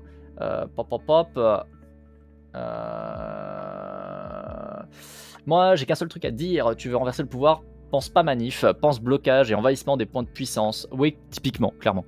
Dîner du siècle, plateau, rédaction de médias, commissariat, base militaire, autre lieu de pouvoir. Mais pour cela, il faut prendre du renseignement, de la donnée et s'organiser. Ouais, clairement, je pense qu'effectivement, c'est important. Et il faut vraiment essayer de penser en groupe, quoi. Il faut vraiment essayer de penser en groupe. Je continue à rattraper. En gros, faut pas fantasmer un moyen de lutter par-dessus les autres et tout faire. C'est très autonomiste et coopératif, tout ça, dis donc. Yep, c'est vrai. Je suis assez d'accord avec Céron. Pensez que les patrons sont pas contents quand le pays est bloqué et que sa société n'est pas bloquée. Et que sa société est bloquée. Ah oui, non, le patron il tire la gueule. Hein. Et si tu niques la manière dont il gagne de l'argent, ça va pas lui faire plaisir. Hein. Crier à la révolution, ça donne pas grand chose. Prospective stratégique, c'est un vilain mot, mais presque obligatoire pour lutter les différentes façons, légalement ou non. Mais complètement. C'est pour ça que, encore une fois, moi je dis, il n'y a pas de bonne manière de faire. Je pense qu'il y a plein de manières de faire et qu'il faut qu'elles coexistent toutes, en fait. Parce que, comme le dit Céron, on vit dans une hydre capitaliste. Il y a plein de têtes au capitalisme. Et il y en aura toujours plein de têtes. Donc à un moment donné, si tu fais qu'une seule manière, en gros tu vas couper une tête, peut-être deux. Allez, bravo. Tu fais quoi des 150 autres en fait? Enfin, à un moment donné, il faut essayer de pouvoir taper sur tous les niveaux en même temps. Et ça, tu peux le faire que si tu laisses les personnes s'organiser chacun aussi de leur côté pour trouver leur propre manière d'agir, qui fait que naturellement, chacun va aller taper sur une tête différente en fait. Et ça, je pense que c'est important. Et je suis assez d'accord qu'il faut vraiment essayer de penser à s'organiser en groupe. Penser en tant qu'individu, c'est débile en fait. On a des problèmes qui sont systémiques. Vouloir apporter une réponse individuelle, ça ne marchera pas. Ça ne peut pas marcher. Gueuler contre la répression en défiant Bastille Nation comme mes frangins crèvent en prison, ça donne une bonne conscience aux cons. Bah ouais. Je vais vous dire un truc tout con, mais que j'ai jamais dit parce que en vrai, c'est même pas super intéressant, mais ça m'a marqué. Alors, vous vous souvenez des 2 banlieusards morts à Paris là, même toute la France a brûlé, enfin tous les quartiers brûlent. Vous vous souvenez? Alors, je vais te dire un truc très triste peut-être, mais à quel moment? Parce que ça arrive de manière très, très, très trop récurrente. Je t'avoue que là, comme ça, en placer un en particulier d'événement, ça va être compliqué parce qu'il y en a beaucoup, il y en a beaucoup trop. Malheureusement, il y en a beaucoup trop. Et bien moi par exemple je suis quelqu'un qui a une maman qui le gifle quand il dépassait 20 heures et qui restait dehors, vous voyez. Et à cette époque, et ça m'a marqué ma vie, ma mère m'a pris la tête et m'a dit descends te battre, etc. C'était pareil pour tous les banlieusards, ça te marque, c'était des émeutes justes et depuis les flics ne viennent plus trop nous embêter. C'est pas forcément étonnant. Alors après, moi j'aurais tendance à dire quand même que est-ce que t'es descendu parce que t'étais convaincu qu'il fallait descendre? Ça d'une part. Ou est-ce que juste par respect aux ordres? Parce que si c'est juste par respect aux ordres, malgré toutes les qualités de ta mère que je ne reviendrai pas dessus, parce que c'est pas le propos, je la connais pas, est-ce que c'est vraiment pertinent? Est-ce que tu as été motivé par toi-même ou est-ce que tu as été motivé parce que tu as senti un mouvement général qui a dit il faut descendre? Sans forcément élaborer dessus. Je pense que probablement qu'il faudrait prendre peut-être un peu plus le temps de réfléchir à ça de manière systémique en fait. Quelles sont les réponses qu'on va apporter? Effectivement, probablement que les banlieues peut-être sont moins gênées aujourd'hui. Peut-être. Mais le fait est que est-ce que ça va durer sur le temps? Est-ce que ça n'a pas été très péjoratif à d'autres niveaux? Est-ce qu'on ne vous a pas donné du coup comment dire, une vision qui vous a mis un petit peu en... Est-ce qu'on vous a pas ostracisé en fait par ça? Est-ce que ça n'a pas permis de mettre en place tout un tas de violences que vous n'aviez pas avant et que vous ne voyez pas forcément parce que c'est peut-être pas de la présence policière mais d'autres violences qui se mettent en place? Vous voyez, c'est ça où je pense que c'est peut-être un peu simple. Prendre en fait, c'est toujours le même problème. Prendre un exemple personnel, c'est intéressant, mais ça ne peut pas être une réponse. Parce qu'un exemple personnel ne peut pas être forcément généralisé. Un exemple personnel n'a pas forcément la vision globale des choses. C'est pour ça que moi je vous dirais toujours, tiens, là à tel moment, je vous dis juste les faits issus des sciences sociales, par exemple d'une observation faite par tel ou tel chercheur ou ensemble de chercheurs. Et là, par contre, je vous donne mon point de vue à moi personnel, avec mes idées, avec mon idéologie, ainsi de suite. Parce que c'est deux choses différentes. Là, tu apportes un apport qui est personnel, qui est très intéressant. Est-ce que c'est généralisable? Est-ce que ça a un intérêt à être généralisé? Je suis pas certain. Je suis pas certain du tout. Parce que je pense qu'il y a beaucoup de problèmes au niveau des banlieues, et notamment des politiques par rapport au niveau des banlieues, qui sont d'autant plus violentes depuis que justement, vous avez les banlieues qui sont descendues au créneau, en fait. Parce que du coup, on les a ostracisés, parce que du coup, on a baissé totalement les bras au niveau des politiques publiques, et on a décidé que c'était finalement des sauvages, et on a transmis cette idée-là aussi. Et ça fait qu'aujourd'hui, 10 ans après, 20 ans après, tu te retrouves avec des dards malsains qui sont ministres, et qui te dit littéralement que les mecs des banlieues, c'est des sauvages, et c'est accepté, c'est normal. Tu vois, c'est là où il y a des trucs qui pour moi sont problématiques potentiellement. Est-ce que ça vient pas un peu de là en fait? Il y a plein de travaux à différents niveaux qui ont permis à ce gros connard de merde d'être là, qu'on soit d'accord. Mais bon. En gros, c'est un déclencheur pour toi et c'est une entrée dans une pensée politique. Ouais, plus. Ça, je pense qu'effectivement, c'est intéressant parce que vous avez plein de choses qui peuvent vous amener à rentrer dans les pensées politiques. Si vous prenez moi, à la base, je suis un fils de bourgeois. À la base, je me considérais comme un homme. Je me genrais comme un homme parce qu'on m'a toujours dit tu es un mec. Point. T'as une bite, t'es un mec. Et ça se pose pas plus loin. C'est comme ça. T'es mon fils. C'est ce que me disait mon père. T'es mon fils. Et j'ai jamais pu passer outre pendant très longtemps. Ensuite, bourgeois. Donc j'ai toujours eu énormément d'avantages. J'ai pu faire des hautes études et ainsi de suite. Comment est-ce que je suis rentré dans la pensée politique? Parce que, en fait, arrivé en faculté, déjà, je vais commencer à remettre en question plein de choses. Je me suis commencé à me dire, mais attends, la question du genre, en fait, c'est pas anodin. Le fait que je me sente pas bien dans mon corps, le fait que je me sois toujours senti mal dans mon corps tel que je suis, ça vient peut-être de là. Et en fait, c'est là où je me suis découvert non-binaire. C'est là où, en fait, j'ai pris conscience d'un message qui a toujours été là pendant très longtemps, mais j'avais pas pu prendre conscience avant, parce qu'il y avait un conditionnement total. D'un point de vue politique, au niveau des mouvements sociaux et au niveau du parti politique, pareil, pendant très longtemps, mon père m'a dit: «Tu de gauche. On vote parti socialiste, t'es de gauche». Et pour moi, c'était comme ça. J'étais de gauche, je votais parti socialiste, j'étais forcément de gauche. Sauf que je suis arrivé en sciences humaines et sociales et j'ai commencé à étudier notamment les politiques. J'ai commencé à étudier d'un point de vue scientifique, qu'est-ce que la politique? Comment fonctionnent les partis politiques? Qu'est-ce que vraiment caractérise la gauche? Qu'est-ce que vraiment caractérise la droite? Et ainsi de suite. Quels sont les travaux qu'il y a derrière? Et là, tu te rends compte que finalement, le parti socialiste, en fait, c'est un parti centriste. Bah là, du coup, tu commences à valser, en fait. Tu commences à te dire: «Ah, attends, merde, je me suis toujours pensé comme étant de gauche, mais en fait, je vote parti socialiste et c'est pas de gauche. Factuellement, vraiment d'un point de vue pur factuel, ce n'est pas un parti de gauche. Ah, merde. Bon, qu'est-ce que je fais?» Et là, tu commences à te creuser les choses. Ça a été ce qui m'a déclenché en fait mon militantisme. C'est ça qui m'a mis en fait vraiment sur les rails au niveau des questionnements, bah, voilà, politiques divers et variés, donc de genre, de qu'est-ce que je veux comme société et ainsi de suite, de qu'est-ce que j'allais faire dans ma vie et ainsi de suite. Mais en fait, il faut toujours un élément déclencheur. Probablement que Bardre, du coup, c'est ce qui t'a déclenché. Tant mieux, parce qu'il y a des gens qui ne sont jamais déclenchés, hein. Il y a des gens, ça n'arrivera jamais, hein, encore et encore, ils se poseront pas la question. C'est un peu triste, mais bon. Bref, je continue à rattraper. Ne pourrait-on pas convenir que critiquer un moyen d'action, n'importe lequel, c'est limiter nos moyens de s'attaquer à la pieuvre et que nous devrions plutôt nous concentrer sur les moyens qu'on choisit perso?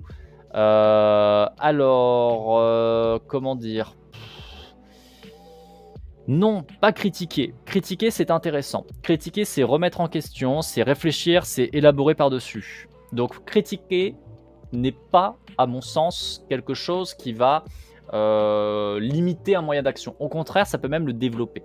Parce que la critique, et il faut bien le comprendre, la critique, ce n'est pas interdire, ce n'est pas dire c'est de la merde, point. Ça, c'est pas de la critique, hein. Ça, c'est un jugement. Le jugement, c'est autre chose. Le jugement, juger un moyen de s'attaquer à la pieuvre capitaliste, ça, ça c'est de la merde. Je pense que faire du jugement sur un moyen d'action, c'est pas très pertinent. Faire une critique, c'est intéressant. Faire une critique, encore une fois, la critique, c'est prendre en compte ce que c'est et l'étudier, l'analyser et voir les points de faiblesse, les points de force. Donc à un moment donné, au contraire, normalement, si tu critiques un moyen d'action, tu ne peux que le développer. Donc pour moi, c'est pertinent. Par contre, souvent on confond critique et jugement, et le jugement, c'est de la merde. Venir dire à quelqu'un, écoute, là, ton moyen d'action à toi, c'est nul à chier. Bah non, en fait, tu fais pas ça. C'est pas ton moyen d'action, ça ne te convient pas, ça, on peut l'entendre. Mais qu'est-ce que t'en sais pour la personne en face, en fait? Qu'est-ce que t'en sais de ses conditions? Qu'est-ce que t'en sais de sa réalité? Est-ce que cette personne en face, elle a d'autres moyens d'action? Bah peut-être pas, en fait.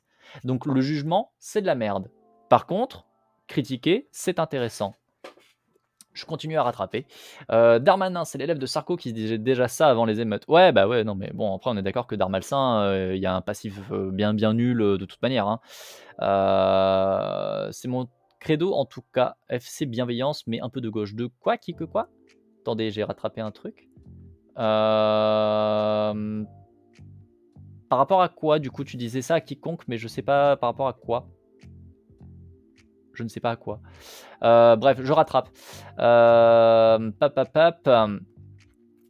Il faut communiquer, faire grandir le réseau, accumuler de la masse autour des gens, plus acculturer à gauche et plus même expliquer les rapports sociaux et diffuser du savoir. Oui, complètement. Plus vous enseignez, plus vous filez des infos, plus les gens sont à même de pouvoir s'auto-déterminer. Et c'est ça qui est pertinent en fait. Pour moi, conditionner les gens et les pousser tous ensemble dans le même sens, c'est débile. Il faut permettre aux gens de choisir en fait. Il faut permettre aux gens de leur dire voilà, ça c'est les éléments, tu les as. Maintenant que tu as les éléments, qu'est-ce que tu fais? Et le problème, c'est que trop souvent, on a tendance à dire aux individus: «Ah, regardez, individu, tu as toutes les infos, c'est incroyable, tu as pris ton choix c'est ça». Mais sauf qu'en fait, déjà, tu n'as pas donné toutes les infos, et en plus, tu lui as dit son choix c'est ça, donc en fait, tu lui as pas laissé le choix. Quand vous avez des gens dans notre société aujourd'hui qui se posent pas de questions, c'est pas parce qu'en tout état de conscience, ils se sont dit je ne vais pas me poser de questions. Non, c'est parce qu'en fait, ils sont dans un conditionnement, ils n'ont pas le choix en fait. Ils ne font que répondre. C'est une pseudo-liberté. Et ils ne sont pas libres. Donc de fait, déjà venir permettre réellement à la grande majorité des gens d'avoir les tenants et aboutissants, ça serait peut-être un bon début, hein. C'est pas une question d'avoir, la science infuse, hein, parce que personnellement, j'estime absolument pas que j'ai toutes les infos, hein, qu'on soit d'accord. Par contre, j'essaye de récupérer un maximum d'infos constamment. J'essaye de justement toujours apprendre parce que je n'ai jamais la science infuse. Je ne peux pas tout savoir. Enfin, faudrait être incroyablement arrogant pour croire que j'ai toutes les infos. Je ne les ai pas. Donc, je continue à travailler. Je continue continuellement à travailler pour apprendre toujours plus, pour pouvoir avancer en fait et pour pouvoir un peu plus en toute conscience prendre mes choix justement, déterminer vraiment ce que moi je veux et ce qui me correspond à moi. Je continue à rattraper. Bonjour, est-ce que tu penses que Hitler est un centriste? Non, pas du tout, c'était un connard d'extrême droite. Si c'est une blague troll, c'est pas très bien, c'est pas très fin. C'est pas très très utile. Voilà. S'il y a vraiment une vraie question derrière, non, bien sûr que non. C'est un mec qui a fait détruire des quantités phénoménales de vie à travers le monde pour des trucs très très débiles. Bien sûr que non, que c'est pas un centriste. Enfin, les gens. Pourtant, la critique ne devrait pas être une injonction à ne pas lutter. Tout à fait, la critique n'est pas une injonction à ne pas lutter. La critique, encore une fois, c'est une analyse et un retour dessus. C'est pour ça que je continue à rattraper. Quitte à voir la critique comme un commentaire sur la version 1.2 pour préparer la 1.3. Oui, je suis dev. C'est bien, c'est rond, on le voit pas du tout. La critique est utile évidemment, mais mettre toute son énergie à critiquer l'autre dont la finalité est comparable, c'est pure perte. Alors personnellement, je dis pas qu'il faut passer tout son temps à critiquer, hein, c'est pas le propos. C'est pour le coup non, c'est pas le propos. Je pense pas non plus que ça soit ce que je fais personnellement. Enfin justement, j'essaye notamment par mes lives, par mon militantisme, de ne pas faire que de la critique, bien au contraire. Par contre, ça veut pas dire non plus s'empêcher de critiquer si on trouve qu'il y a un truc qui est à critiquer. C'est la différence. Sur ce, je voyais y aller tout soudain, malgré le débat intéressant. A plus tout le monde. Des bisous quiconque, je sais pas si c'est encore là, mais des bisous. Je continue à rattraper. Hein. N'oubliez pas qu'une société qui devra se recréer devra obligatoirement penser ses révolutionnaires devant une forme de jugement. Ne pas faire l'erreur de recréer un roman de la révolution. Ouais, ça serait bien. Élise leur donne le choix aux gens. Ah, Élise, tellement de choses à dire dessus. Le pire, le pire. Première leçon que j'ai eue en psychologie sociale. Plus les gens croient être libres et plus ils sont manipulables. Oui. Oui. Mais tellement. Moi, tous ces gens, notamment quand on a fait les lives où on est venu un peu expliquer les fonctionnements des publicités, les gens dans le chat qui étaient en mode « Non mais moi la publicité ça marche pas ».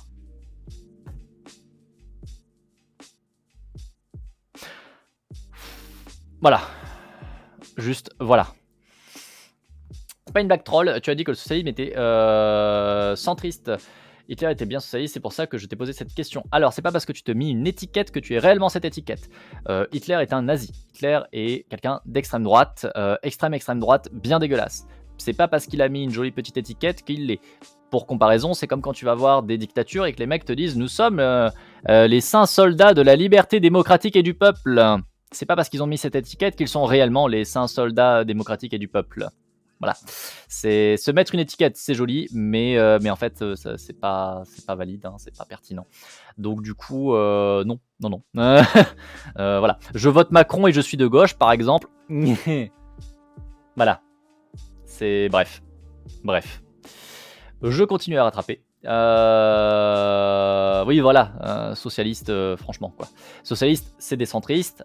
Tous les gens qui se disent socialistes et qui font des trucs où ils vont massacrer des personnes, des minorités, juste parce qu'elles sont différentes, ils ne sont pas socialistes. Hein, voilà, même s'ils ont mis l'étiquette, non. Hein. Et puis en plus de ça, effectivement, pour prendre exactement ce qu'il disait, il était du socialisme nationaliste. Et ça craint. À partir du moment où vous venez rajouter nationalisme, à partir du moment en fait, où globalement vous venez rajouter de l'ethnocentrisme, autrement dit une vision de groupe très centrée, ça pue la merde. Ça pue la merde, c'est un enfer. Parce que en fait, si vous faites un ethnocentrisme, donc vous centrez par rapport à un groupe, par exemple ethnique, à une culture en particulier, en fait vous faites une distinction, vous, par rapport aux autres. Et ça, qu'est-ce que ça entraîne? Le fait de faire des hiérarchies, de faire des distinctions, ça entraîne à avoir une vision déshumanisée. Et donc du coup, ça entraîne le fait de pouvoir faire les pires horreurs sur les gens à côté parce que finalement, c'est pas des gens pour toi. Donc ça craint, ça craint comme l'enfer. Vraiment, non. C'est pour ça que moi je vous dirais toujours, hein, soyez pas fiers d'être français, hein. Soyez pas fiers d'être patriote, nationaliste ou je ne sais quoi. Hein. Ça c'est la porte d'entrée vers le pire.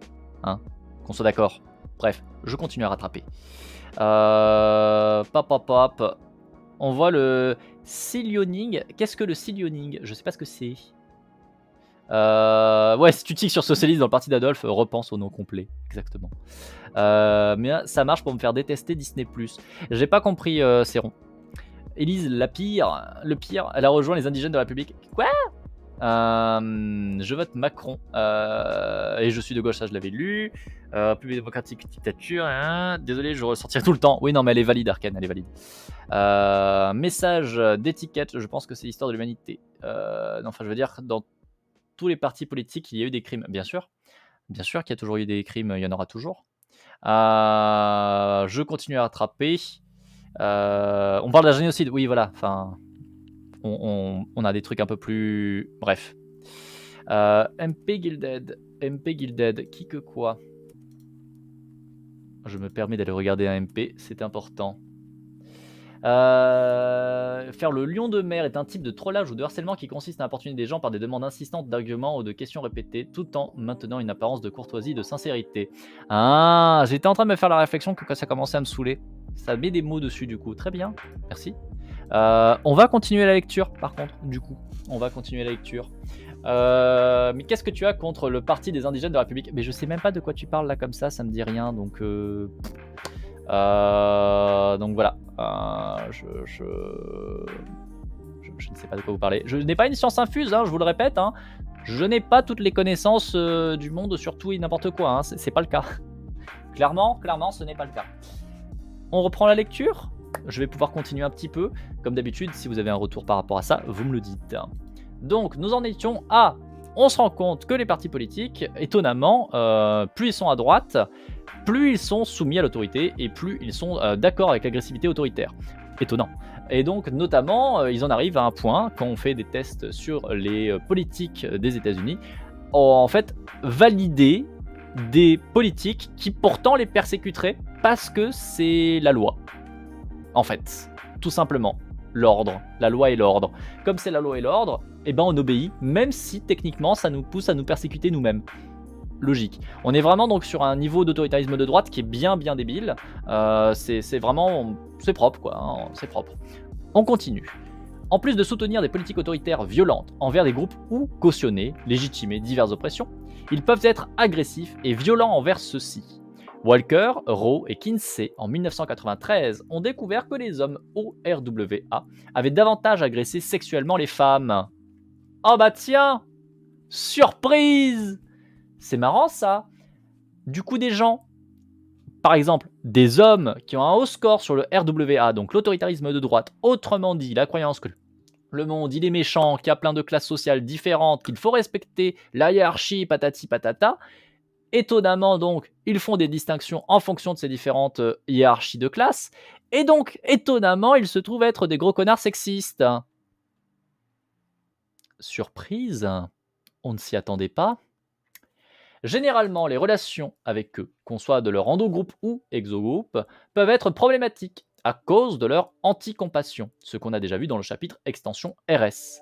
Le profil à la dominance sociale, le profil à l'orientation à la dominance sociale est particulièrement ouvertement dur et machiavélique, étant d'accord avec l'échelle PPMAD. PPMAD qui est la Personal Power, Meanness and Dominance Scale, l'échelle de puissance personnelle, de méchanceté et de domination. Ah! Ça a l'air bien. Ça a l'air bien. Ça donne envie. Donc, ces gens-là sont d'accord avec l'échelle PPMAD. Donc, vraiment, on est sur des individus de qualité, dont les items sont, par exemple, je ferai de mon mieux pour détruire quiconque bloque délibérément mes plans. Et en étant en désaccord avec des items comme il vaut mieux être aimé que craint. Oui, voilà. Donc en gros, on est vraiment sur le profil bien dégueulasse, quoi. Hein. On est sur de la pas qualité, quoi. Hein. On est vraiment sur des gens nuls. Ou encore l'échelle E-Made. Qu'est-ce que c'est? Exploitative, manipulative, amoral, dishonesty. Exploitatif, manipulateur, amoral, malhonnête. Pouf! Décidément, on est sur du bon score. On est sur des profils qui donnent envie. Hein. Où ils sont d'accord avec des postures de manipulation et d'exploitation telles que les gens sont essentiellement des objets à manipuler tranquillement et froidement pour notre propre bénéfice.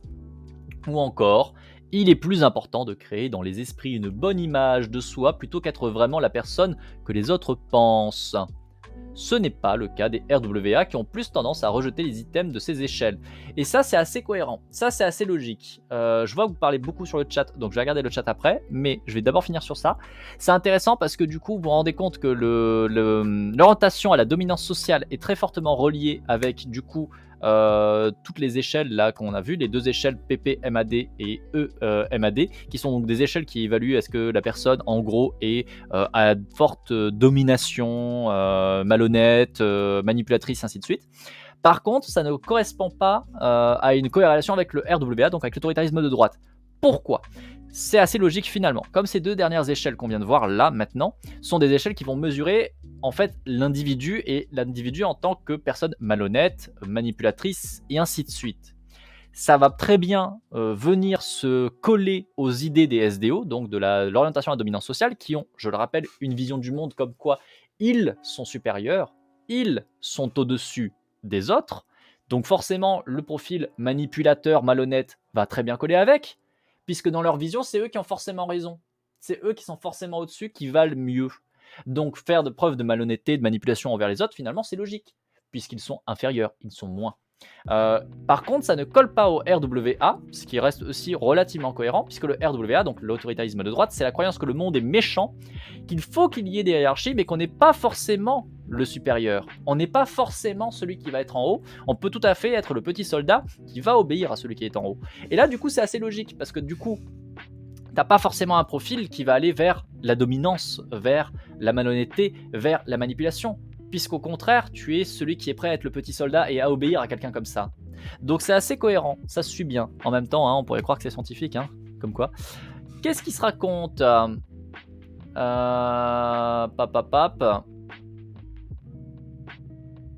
Alors, je me permets de rattraper un petit peu.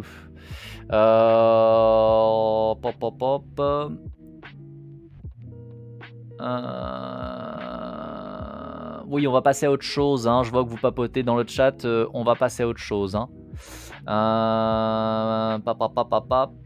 Je continue à rattraper. Voilà, revenons à la lecture. Tout le monde sait bien. Coucou Gigilou. J'espère que tu vas bien, que tu te portes bien ce matin. On est en pleine lecture de sciences sociales et on est sur les gens de pas qualité, puisqu'on est sur les gens d'extrême droite, hein, concrètement. C'est pas ouf. Voilà, c'est pas des profils très très très positifs. Du coup, je vous le redis, on va arrêter ça là dans le chat. Passez à autre chose. Si vous avez envie d'échanger là-dessus, ça veut dire que les deux parties ont envie d'échanger, hein. D'accord ? Pas juste un. Vous passez en MP, ça c'est pertinent. Vous continuez votre discussion personnelle en privé. Si vous avez envie des deux côtés de discuter, sinon on s'arrête là, hein.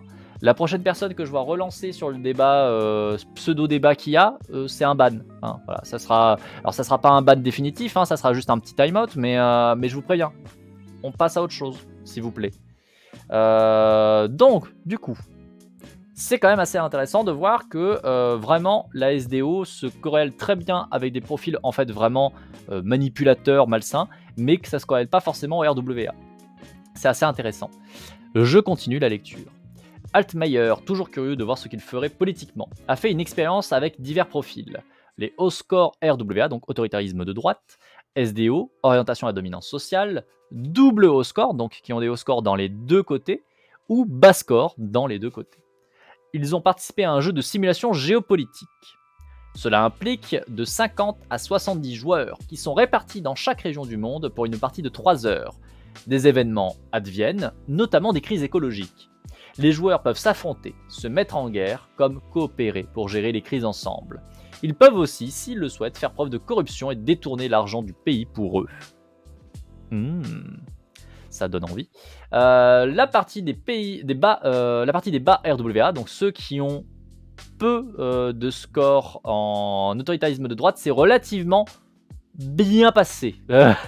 Il n'y a pas eu de guerre, seulement des morts de maladie ou de famine suite aux crises écologiques, environ 400 millions de morts. Mais à la fin de la partie, grâce à la coopération, il y a eu assez de nourriture, d'emploi pour presque tout le monde. Au niveau corruption, il y a eu 9 pièces d'or trouvées dans les trésors personnels. Alors, bas score RWA, mais du coup, est-ce que c'est un haut score SDO ? En fait, là, on nous dit juste ils avaient un bas score en RWA, mais on sait pas le score par rapport au SDO. Est-ce que c'était des bas scores généralisés ou pas? Est-ce qu'ils avaient bas score en RWA et bas score en SDO? Je sais pas. Là, ça manque de clarté. La première partie des hauts scores RWA, c'est elle terminée sur un holocauste nucléaire.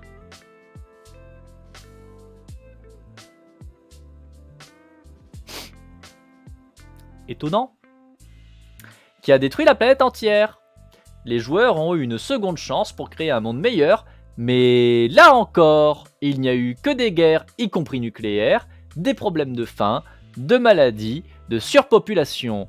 Il y a eu encore un nombre de morts extrêmement important, de l'ordre de 2,1 milliards. Côté corruption, c'était beaucoup plus. 22 pièces d'or ont été retrouvées dans les trésors personnels. Bah oui, hein, n'est-ce pas? C'est marrant, tiens. Donc du coup, dès que vous avez des gens, en gros, qui sont très dans la logique, il faut qu'il y ait de l'ordre, la loi et l'ordre, en fait, vous tombez sur des gros militaristes dégueulasses. Probablement parce que vous avez de l'ethnocentrisme dedans, donc son groupe par rapport aux autres, donc ça fait qu'ils s'attaquent comme des crétins pour leur petit avantage à eux. Là où par contre, s'ils n'ont pas de score, enfin pas de haut score en RWA, s'ils ont des bas scores en RWA, ils n'ont pas forcément du coup d'ethnocentrisme, donc du coup ils n'ont pas forcément cette vision de moi et mon groupe avant les autres, donc ils sont plus poussés à la coopération et du coup forcément eh ben, on tombe sur des conséquences bien moins graves. Après, est-ce que tu changes pas tes stratégies dans la vraie vie et dans les jeux? Probablement, bien sûr, probablement. Destruction de la planète, c'est radical. Plus de morts, de faim, plus de chômage. Oui, c'est vrai. C'est vrai. C'est vrai. C'est proportionnel à mon avis, je vois mal l'un être haut et l'autre être bas. C'est possible? Bien sûr, oui, c'est possible. Justement, c'est pour ça que c'est précisé juste avant. Là, vous avez plusieurs groupes. Haut score RWA, haut score SDO, double haut score, donc haut score dans les deux échelles, et bas score. Là, en fait, le truc, c'est que dans haut score RWA, bah non, du coup, haut score RWA, c'est bas score SDO. Parce que sinon, ils seraient dans les doubles hauts scores. Donc, s'ils ont haut score RWA, ils ont que haut score RWA. S'ils ont haut score SDO, ils ont que haut score SDO. S'ils ont double haut score, bah, ils ont les hauts scores dans les deux. S'ils ont bas score, ils ont bas score dans les deux. Donc là, la partie des bas RWA, ça peut être quelqu'un qui a un haut score SDO. Ça peut être quelqu'un qui a un bas score. Ça peut être ça ou ça.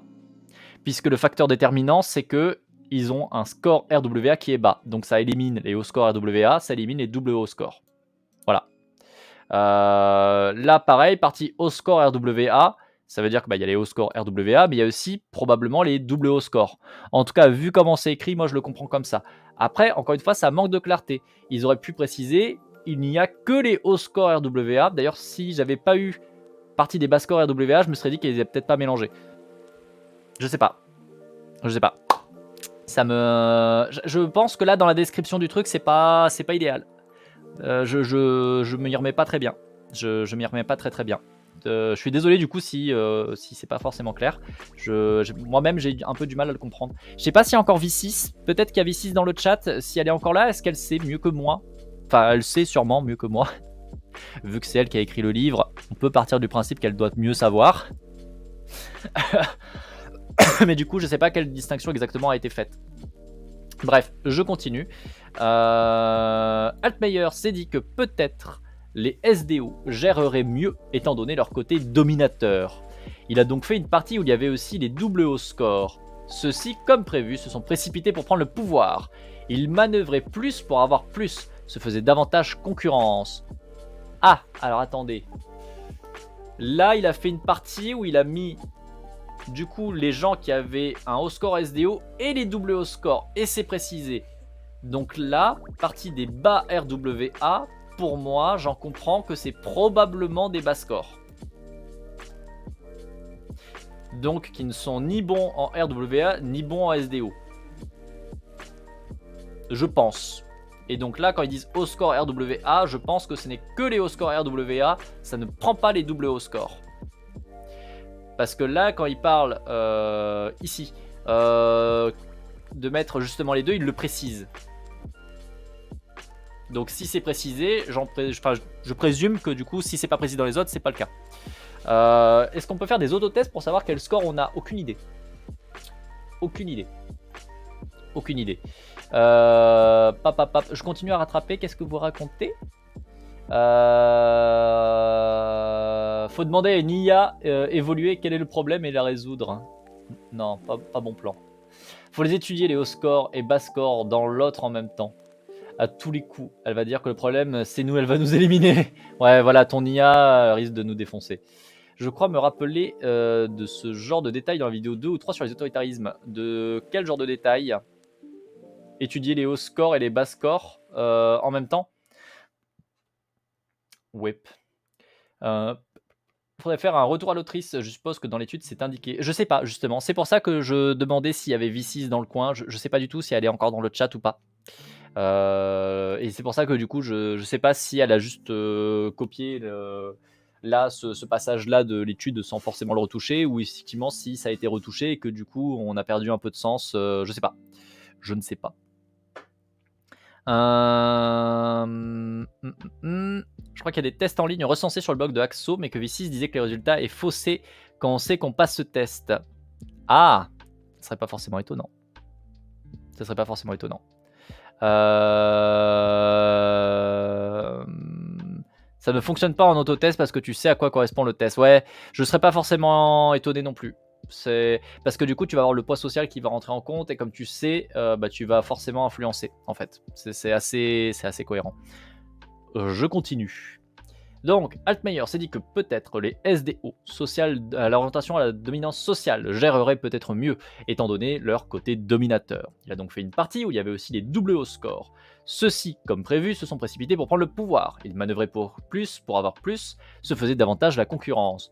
Contrairement au juste ORWA, donc autoritarisme de droite, eux ne mettaient pas en place d'œuvres de charité, étaient moins réticents à la guerre, n'organisaient aucune coopération.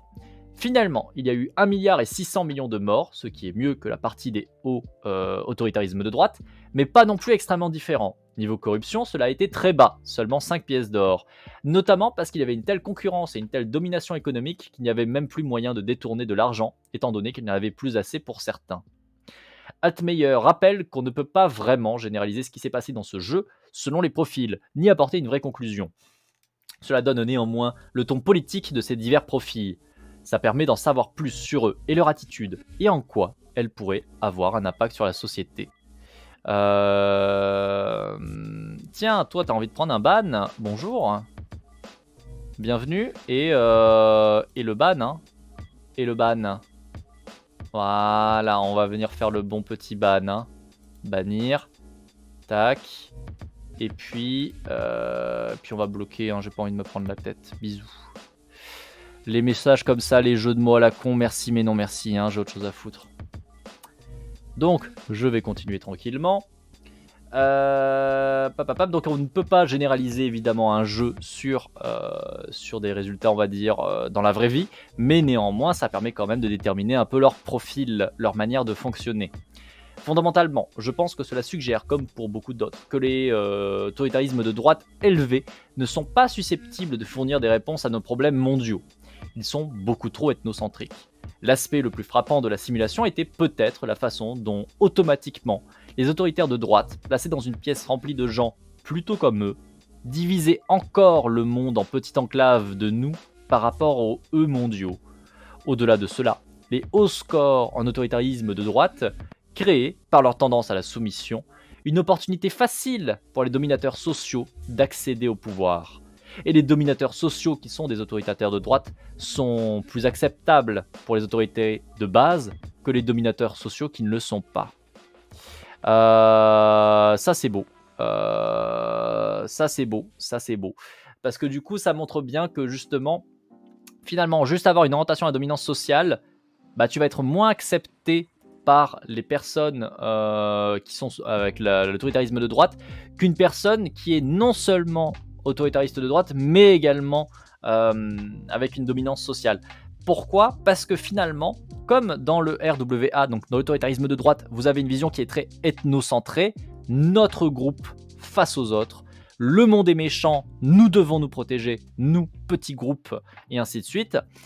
Quelqu'un qui va avoir une forte dominance sociale, en fait, qui ne va pas avoir le RWA, ne va pas forcément avoir cette vision du groupe comme étant au-dessus du reste.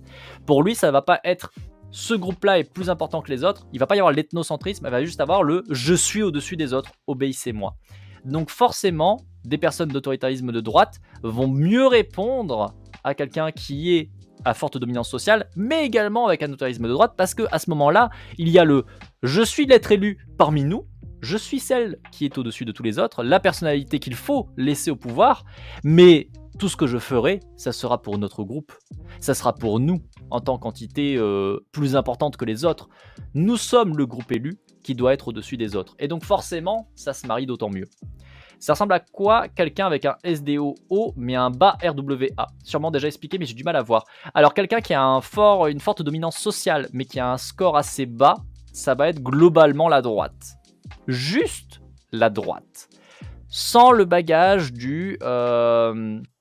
par exemple, oui, mais je sais pas moi, les Maghrébins, c'est des étrangers qu'il faut mettre dehors, sans tous les bagages en fait racistes, tout sans les bagages qui vont être ethnocentristes. C'est juste la pensée de droite de base de écoutez, le monde est une jungle, c'est celui qui est devant les autres qui mérite de l'être. C'est cette croyance que finalement la méritocratie existe. C'est cette croyance que le monde est juste. Si tu as, c'est que tu mérites d'avoir. Si tu n'as pas, c'est que tu ne mérites pas d'avoir. Et c'est cette justification aussi de je suis l'être élu, je dois être au-dessus des autres parce que je vaux mieux que vous. Mais sans le bagage raciste, sans le bagage qui va être ethnocentré, sans le patriotisme et ainsi de suite. On pourrait peut-être voir même plus qu'un politique de droite, on pourrait peut-être voir un patron. Un patron d'entreprise internationale serait probablement quelqu'un qui aurait un bon score en SDO. Parce que du coup, c'est la vision finalement qu'il doit dominer, il doit exploiter les autres. Mais finalement, il n'y a pas de frontières, on s'en fout. Il n'a pas un pays à mettre en avant par rapport aux autres, il n'en a rien à péter.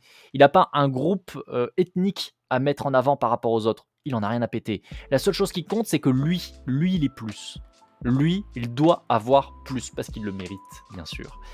Là où vous allez avoir des RWA, vous allez plus tomber sur les pensées d'extrême droite. Vous allez vraiment penser sur les pensées racistes. Vous allez tomber sur le patriotisme, sur le nationalisme.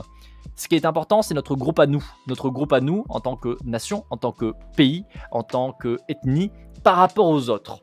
Et c'est ça la différence. Tout le monde est fait pour être exploité, peu importe la nationalité, quand on est un SDO. C'est un peu ça. C'est pas un problème d'âge, mais de classe. Alors effectivement, des boomers quoi, je vais réagir en 2 temps. Alors, oui et non.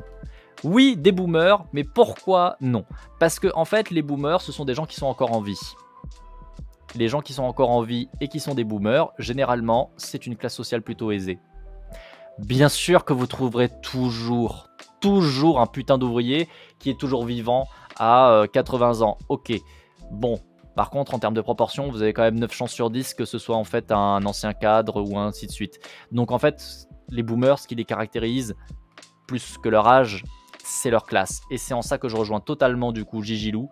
Si vous avez un boomer, vous avez de grandes chances qu'en fait, vous avez surtout un ancien bourgeois, un ancien cadre, un ancien patron. Bref, quelqu'un qui n'a pas eu un emploi qui lui a détruit le corps pendant sa vie. Parce que généralement, c'est ce qui arrive aux prolétaires. En fait, ils meurent du fait de leur taf qui généralement détruit leur corps tout au long de leur vie. Voilà. Joie, hein. J'aime bien vous donner une petite dose de joie comme ça. C'est le plaisir d'offrir. Hein. Bon, c'est pas tout ça, il est quelle heure? Il est midi 20. Il est midi 20, on a commencé la VOD à 10h40. Autrement dit, ça fait une grosse VOD. Je vais continuer un tout petit peu, mais on va pas tarder à couper. Ces 2 profils sont également un problème pour les autres, car davantage que les bas scores, ils sont plus prompts à obéir à des ordres destructeurs, y compris sur eux-mêmes, et donc à ne pas du tout s'opposer à des traitements injustes et violents. Miller, en 1975, a utilisé un paradigme d'obéissance. Les participants devaient s'infliger des chocs électriques pendant une tâche de résolution de problèmes mathématiques. Plus les hauts scores étaient hauts sur l'échelle F, l'échelle précédant le RWA et le SDO, qui mesuraient à la fois une partie de ces 2 profils, et pas vraiment les 2, plus ils obéissaient. Donc l'échelle F, en fait, c'est une échelle ancienne. C'est une échelle qui avait été faite à la base et qui ensuite a été retravaillée et qui, en étant retravaillée, en fait, a donné 2 échelles différentes, le RWA, donc l'autoritarisme de droite, et l'orientation à dominance sociale. Donc là, ce qu'on constate, Miller donc, a mis en place un paradigme d'obéissance. Les participants devaient s'infliger des chocs électriques pendant une tâche de résolution de problèmes mathématiques. Plus les hauts scores étaient hauts à l'échelle F et plus ils obéissaient, donc plus ils s'auto-infligeaient des trucs, quoi. Parce que soumission à l'autorité, tout ça. Altmeyer, en 1981, a utilisé le même paradigme que Miller et a découvert que plus le RWA est élevé, plus il tend à obéir, et pas forcément le SDO. Dambrun et Vatinet, en 2010, ont trouvé que les scores à l'échelle d'autoritarisme de droite des participants prédisaient leur niveau d'obéissance dans un protocole vidéo immersif reproduisant l'expérience de Milgram. Étonnant.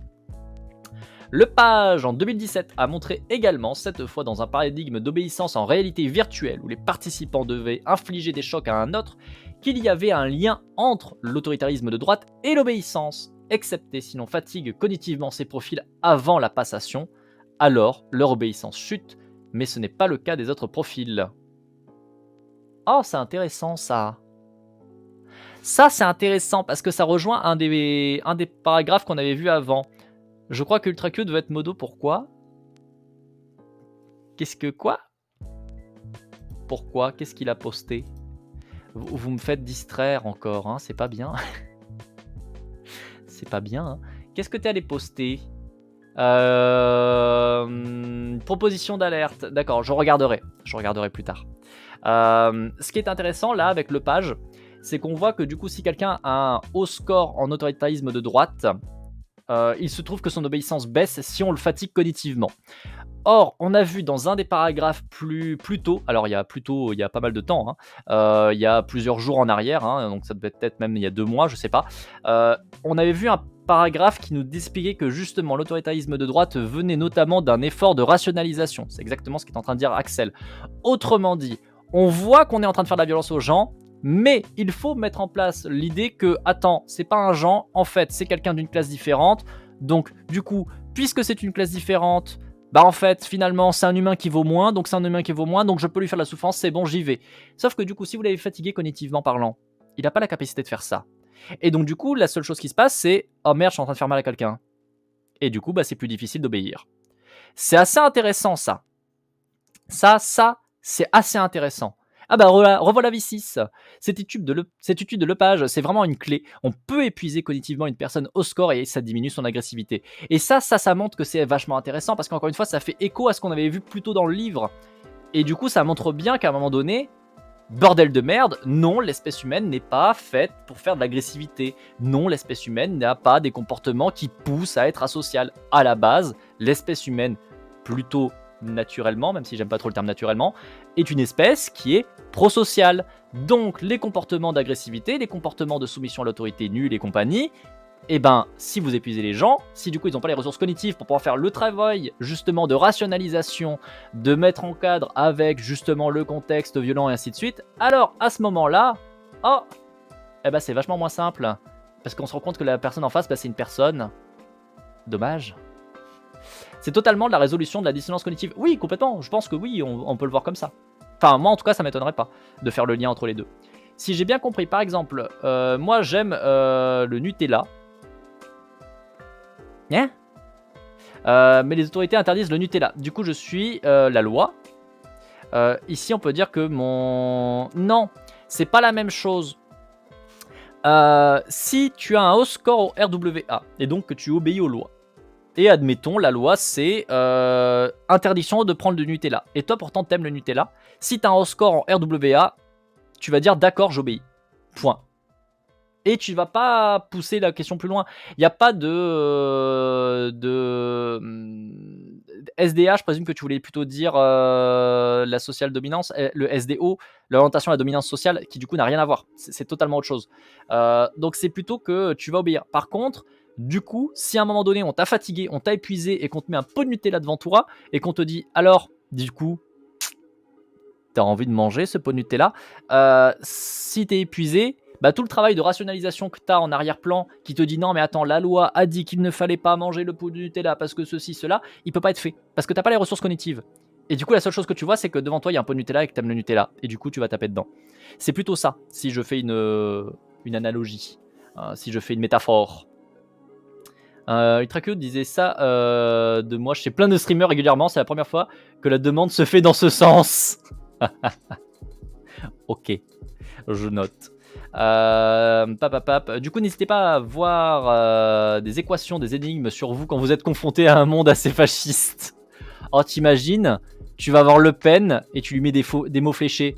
Oui, alors attendez, j'ai des questions, mais d'abord répondez à ça, s'il vous plaît. Et du coup, après, vous pensez quoi des gens? Vous pensez quoi des banlieues? Non, attends, réponds à l'énigme d'abord, s'il te plaît. Oh mon dieu, quel enfer. Ça serait rigolo, mais je sais pas pourquoi, je pense que non, elle resterait une personne de peu de qualité.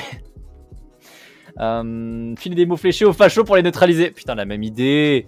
Gigilou sort de ma tête. Le développement, résolution de problèmes et d'optimisation, est-ce que ça rend de gauche? Ouais, non, je pense pas pour autant, hein. Je pense que non. Le truc, c'est vraiment l'épuiser cognitivement. Je pense pas que les mots fléchés, ça soit hardcore. Oh, ça dépend, hein. Ça dépend, il y a moyen, je pense. Faudrait faire le test de Stroop. C'est vraiment fatigant cognitivement. Le test de Stroop, c'est quoi, hein? C'est quoi le test de Stroop? Là, comme ça me dit pas grand-chose. Le père Fouras, rempart contre le fascisme. Mais c'est tellement ça. Oh, tu sais, avant toute interview de politique de droite ou d'extrême droite, tu leur fais faire répondre aux énigmes du père Fouras. Pendant 6 heures. Tu réponds en chaîne aux énigmes du père Fouras et après, tu as le droit de répondre à l'entretien. Pas avant. Oh mon dieu, t'imagines toutes les sessions de l'Assemblée nationale. Pour rentrer, tu dois faire 5 heures de résolution de test.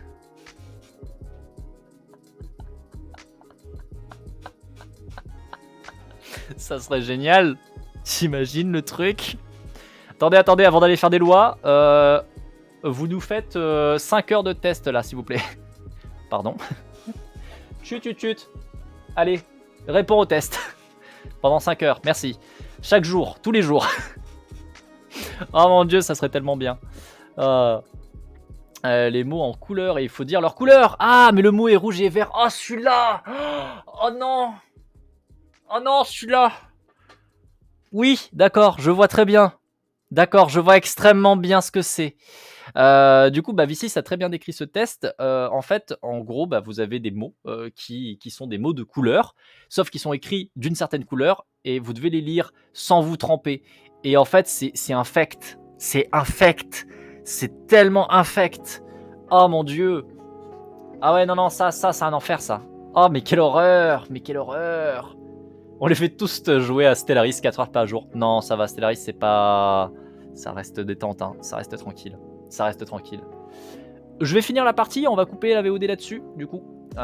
Pour résumer, ces profils sont un problème pour la non-oppression des autres, car ils sont ethnocentriques, ils soutiennent l'inégalité, l'infériorisation, la violence, la punition, la destruction pour des critères arbitraires.